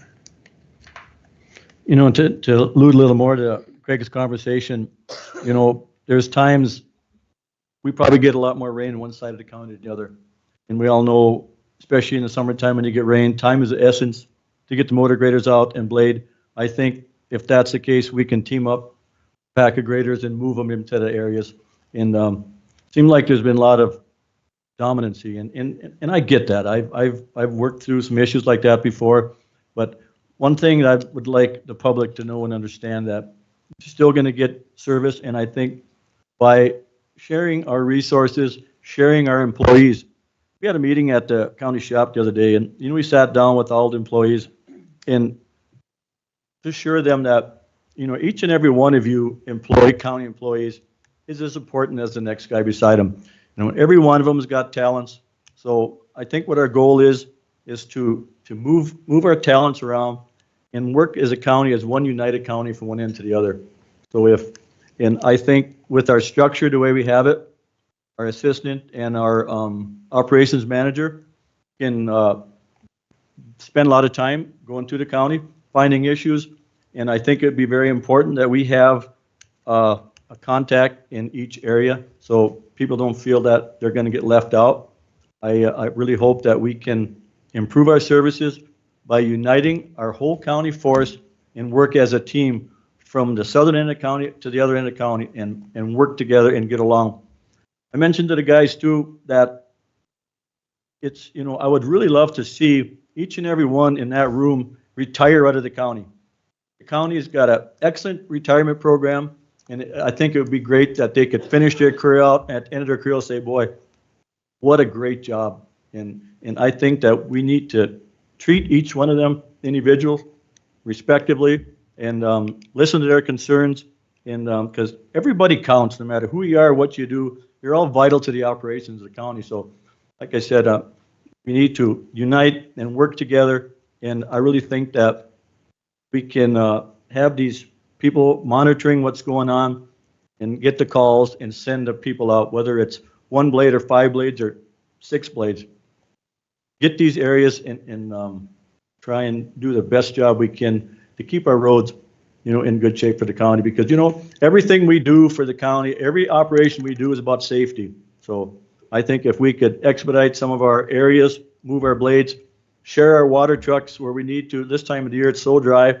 You know, we probably should take 4 or 5 water trucks and get an area down to a few blades rather than do some here, do some there. We're all hopeful it's going to rain, but we don't have much in the forecast, so we got to kind of dealt out to us. So I just hope that and we can make this thing work, and I'm confident we can with our structure. And I would like to see us, let's try it for a while. There's, you know, nobody's going to lose a job. We're just going to kind of restructure, and I think we need to try this. You know, Craig and I have talked lengthy about it for a long time. We should try it and see how it's going to work. And there'll still be a lead position in Halliday that these guys will talk to, and, right, and one in Manning. And Robert? Yeah, do you want to? That's what we're doing right now. Okay.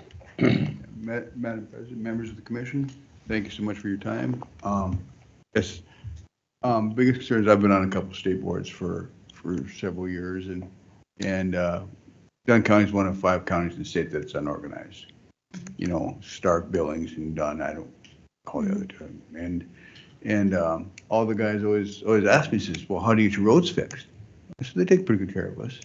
We have areas that are we call the shop for that area foreman, and generally gets taken care of, not immediately, but oftentimes. And I'm sorry if you, Commissioner Olson, that something didn't get taken care of right then. You know, and over at Halliday, and unfortunately, Halliday and Dodge, and we feel like we're kind of forgotten.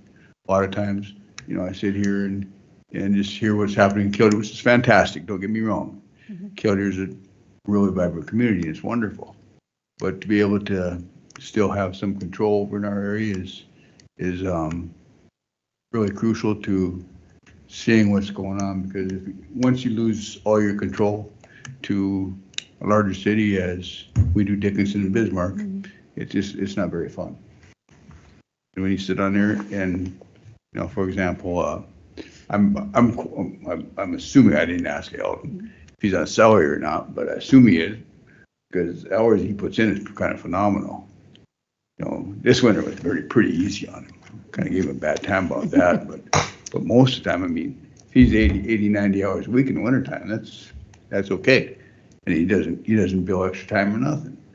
That's because it's, and each district, as I understand, it's about the same miles of roads.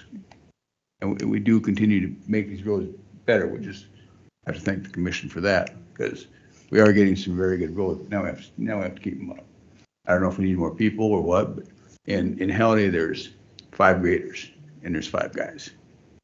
And, you know, what are we're gonna shut off, by these graders, $1 million? We're gonna shut a grader down to run a water truck, which would be great. And the trade times between Killdeer and Halliday are about 10 to 1. You know, Killdeer says, I need somebody. And then Halliday says, hey, Killdeer, I need somebody. But about 10 times to 1, Halliday will send someone to Killdeer versus Killdeer sending someone to Halliday. And Killdeer has a little bit, you know, the mag chloride deal. And I personally, I hate the mag chloride, but in areas it's really necessary because for the dust control. And you know, and Alan's in the area, and we know who to call. We know him. We call him whatever time of the day. We need a water truck. We got a fire. Takes care of it. And every time there's a problem, we call Alan. Whatever he's doing at that time, he comes and takes care of it. And the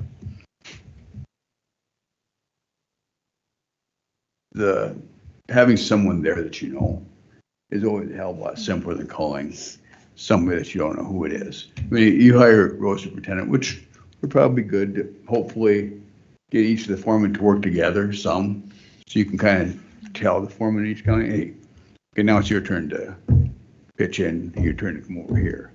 But if there's same number of roads, there should be a similar amount of employees, and I don't think I think Killdeer has quite a few more in their district than any other district. And you know, the list of what gets fixed first, you know, you guys have rebuilding roads, and you guys kept them, you know, for the most part, pretty great, and I admire that. And there's some of the roads that kind of wonder why, but it's a good thing that it can get done. So, like I said, aside from that, everybody on the board said, how do you get your roads fixed? Well, we have some local control, but nothing. Thank you for your time. Thank you, Bob. Your control still comes out of Killdeer right now. I mean, the road superintendent is the one that tells them what to do down there now. Right, but if there's a problem, I call Alan, I pay Alan. There's a hole in the road here. Yeah, I mean, and there'll still be people to talk to. And you know, if you do go the direction that Madam President, you know, Commissioner Pelton and Commissioner Hyde are talking about, you know, if it would be to that point, if someone in Manning would be kept on for supervisor and Alan would be kept on for supervisor for that area, then I could probably, you know, think that might be fair, but otherwise I don't see how representation would be. It's something we want to try. If it don't work, we can always go back.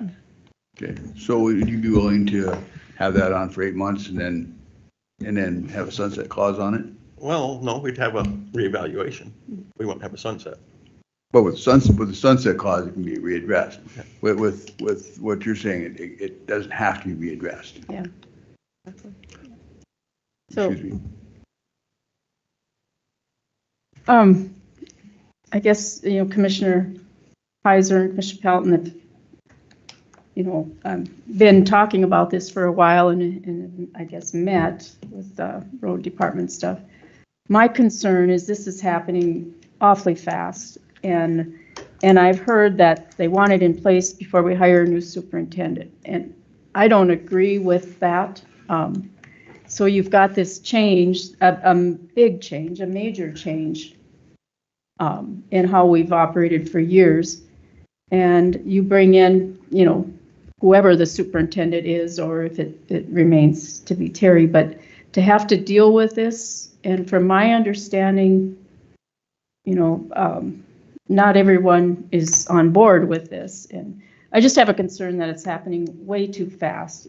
And it's the first time it's really come before the commission, and all this has been done without us really knowing as a full board dealing with it. I would like to see us take a little time. Ideally, you know, I'm not against change and you know, maybe making things better. But ideally, I think something like this should happen maybe through attrition. I know Al mentioned retirement. You know, it's like, okay, we're going to, you know, one of the foremen will retire and we're going to restructure at that time. My concern again is this is just happening way too fast, and I think we've got to look at some of the implications. I know that you've been working with Desi a little bit, putting together some things, but I don't know, that's my concern. I'd like to table this and have a little more time to check into some of the things. Again, I don't agree with doing this. You know, we're going to do interviews in the next week or two for road superintendent, and then this falls on his shoulders or her, who I don't know who's all applied. I think it needs to be that that person can kind of, you know, work into it, work with the foreman on how things are going before just everything changes. That's my concern. Well, we have worked with them foremen and stuff, so, I mean, it's, well, and I mean, we've took this to the, why it's out. I mean, we took it to the employees and told them about it. On Monday? Yes. Yeah. So. No, I really would like that it be tabled, to have a little more time, you know, for, I don't know how much Bob has looked at it. Was the plan was to get the new superintendent, whoever that is, into place and then have them kind of do interviews, so all them positions would then be open positions to where if they were interested in, they could apply. Yep, after the new guy was in, I mean, we were trying to get this in place, so. He would kind of pick his team or her team, whatever, yes, after he got in there. After then he got in there, everybody would have to, is open to apply for them positions. Okay.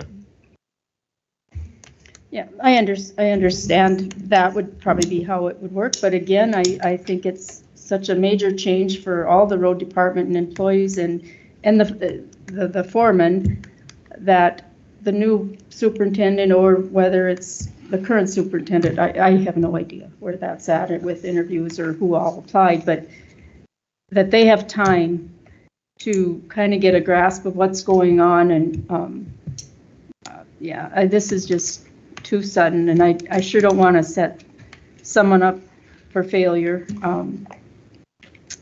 by ramming it in this quick. That's my concern. And I understand your point about having it in place now, so that when we interview in a week or 2 weeks, that this new person or whoever is road superintendent has to take it and run with it when everything is up in the air. You hire a new person, you can't expect him to change right away. He's going to want to learn the system and see. That's my point. But what we've seen, I think this will work. And I don't know, nobody likes change, but change is, when it's done, is usually good. I'm not against change. I think it's good a lot of times, but I think this is just too sudden. And, you know, Bob, to answer some of your questions, you know, we've talked about blade sitting, and we've talked about we're going to try and take some of our drivers and get more people trained.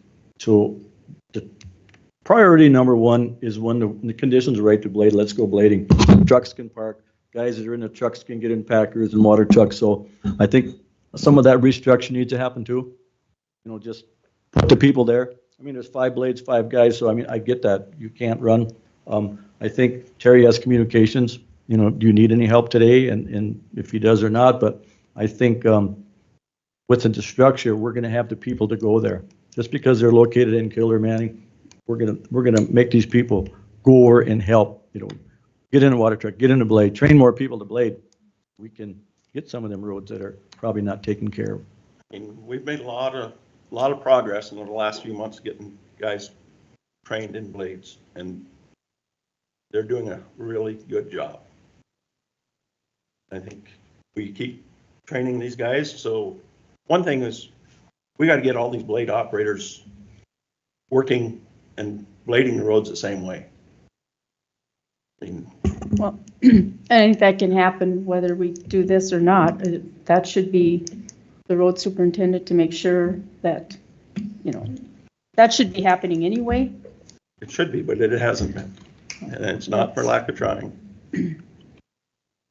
I know our policy used to be back. The olden days. That, yeah, in the olden days. That if you did get a job as a truck driver, you had to learn to run blade. And if you didn't, you were replaced. That was in job description, but that job description, I don't know whatever happened to it. Or if you were a blade operator, you were supposed to get your CDL. And that was a policy back in the time. I guess I kind of talked to Al just a little bit. What scares me the most is, and I don't know if I should even worry about, but if you get rid of the foreman and you hire a road superintendent that's not familiar with the county, not familiar with a lot of the stuff that goes on in this county, because this county is a lot different than a lot of them, even different than Stark County. I'm afraid that if somebody comes in here, road superintendent, and he says, okay, Halliday, where's Halliday? Or where's Manning? You know, we're gonna send blade operators down to Marshall. Where's Marshall? I think that's the one thing when you look for a road superintendent, you need to get somebody that's familiar with it. And then the people that you call in Halliday and Manning better be up to date on what's going on. And, I mean, Terry don't get the job, and he's in sec.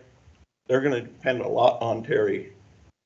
Terry's going to do a lot of, going to be doing his job, plus he's going to be kind of breaking in the new guy at how things are operating so far.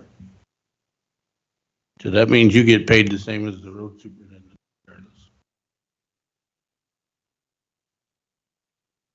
But I would move that we go ahead with the restructure of the road department. I'll second. Okay, any further discussion?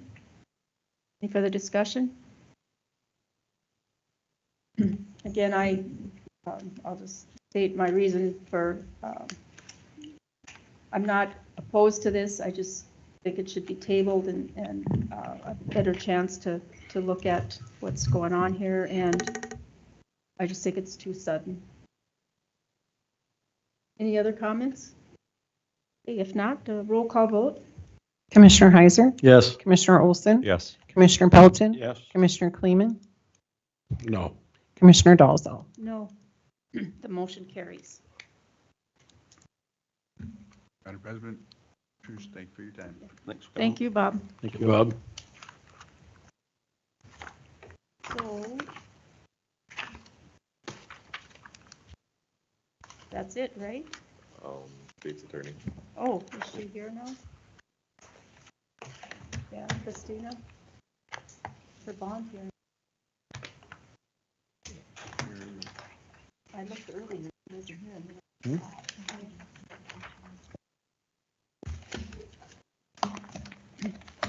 So Christina had given us a how do you say that? Prosecutorial services agreement from Pat Merriman. You got 2 copies.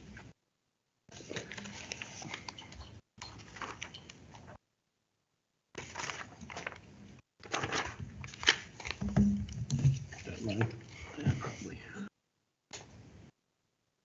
That's the other stuff though. Madam Chair, one thing I think we kind of discussed briefly too is we need to appoint an interim to kind of help Terry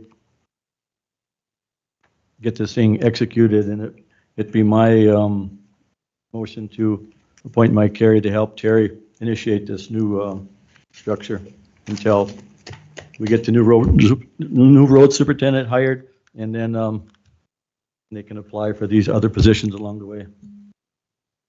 I'll second. Motion by Commissioner Heiser, seconded by Commissioner Pelton to appoint Mike Carey as interim assistant. Is that how you? Yes. Yes. Okay. Any discussion? Okay, roll call vote. Commissioner Heiser? Yes. Commissioner Olson? Yes. Commissioner Pelton? Yes. Commissioner Kleeman? Yes. Commissioner Dolzall? Yes. Motion carries. Christina?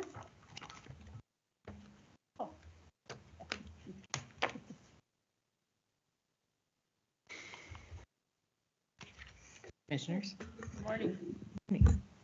So just, this is more an update from the state's attorney's office. As you may be well aware, Ross Sundin has accepted the state's attorney position in Kenzie County. And so that has kind of left the unexpired term of the assistant state's attorney open. And my reason for being here is that I'm bringing forth a memorandum, and I'm going to be appointing as a special assistant state's attorney Pat Merriman to fill that position for the unexpired term, or at least till the end of this year. And that's what the memorandum kind of states. And he will be assisting me with the things that I guess either Ross Sundin was working on, or to assist me as well as far as, the things that are going on. And I just wanted to bring this memorandum in front of you for your review and for approve it. Madam Chairman, I make a motion that we hire Pat for our assistant state's attorney. Okay. Do we have to do that, or can she just? Well, we approve the approve salary. Approve the guess. contract. So the contract. So this would be a contracted position, correct? Yeah. And Pat's here. Yep. Hi, Pat. So it would be a contract position at $6,000 per month, prorated as of the date. And would it commence today or tomorrow? It would commence today or and at the end of the year. Okay. And then, of course, then it would come up for approval, depending on Yeah. whether or not I've hired somebody, or whether or not, as far as Pat's position as well. All right. So was there a motion? Motion by Commissioner Kleeman. I'll second it. Seconded by Commissioner Pelton to enter into this contract for Assistant State's Attorney Services with Pat Merriman. Okay, do a roll call vote. Commissioner. I'm sorry, was there any other discussion? One more quick item. This name sounds really familiar. So did he work it for the county before, or? Yes, he's sitting back here. Okay. Yep. State's attorney. Okay. Okay. I just need to put a name. I seen the name before. I just want to put a face on it. Yeah. Yep. Thank you. Okay. Right, we'll do a roll call vote. Commissioner Heiser? Yes. Commissioner Olson? Yes. Commissioner Pelton? Yes. Commissioner Kleeman? Yes. Commissioner Dolzall? Yes. Motion carries. Sign this. Pat needs to sign it, I guess. Welcome back. Oh, boy. Seems to be the only thing I'm ready.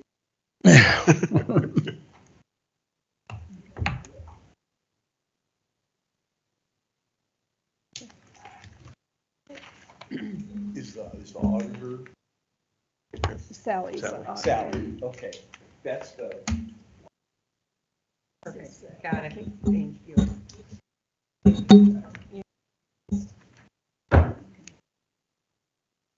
Okay, is Is there any other Ma- business to come before the commission today? Madam Chair, I think Desi needs to stop up and talk about something here on wages or something. Okay. Thank you. I just wanted to address the pay for the interim assistant superintendent. I realize you guys approved that, but we do need to address that pay. So it's my recommendation based on our pay structure that the pay would be increased to $42.47 while Mike is interim.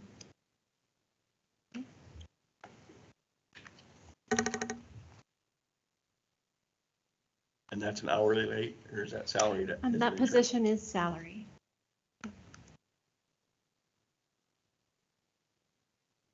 Just gave us an hourly wage. I did because that's how we break it down on our spreadsheet, but it would be a salary position, but if you break it down, it turns out to be $42.47 per hour. Exempt position. Exempt position, yes, ma'am.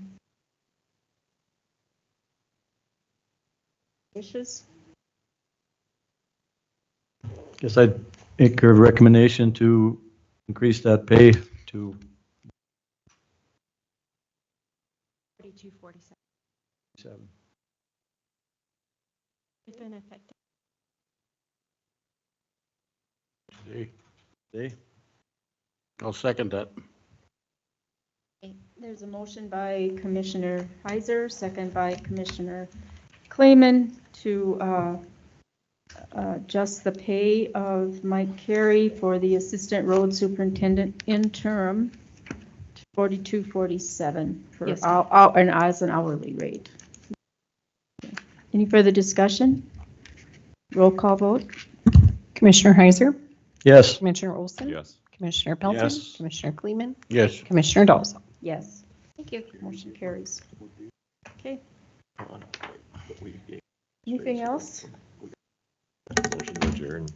Motion by Commissioner Olson to adjourn, second moved. by Commissioner Clayman. All right. All in favor, say aye. Aye. Meeting adjourned, 11:47. We looked at this. Don, would you give that You to saw it? Sally? Yeah.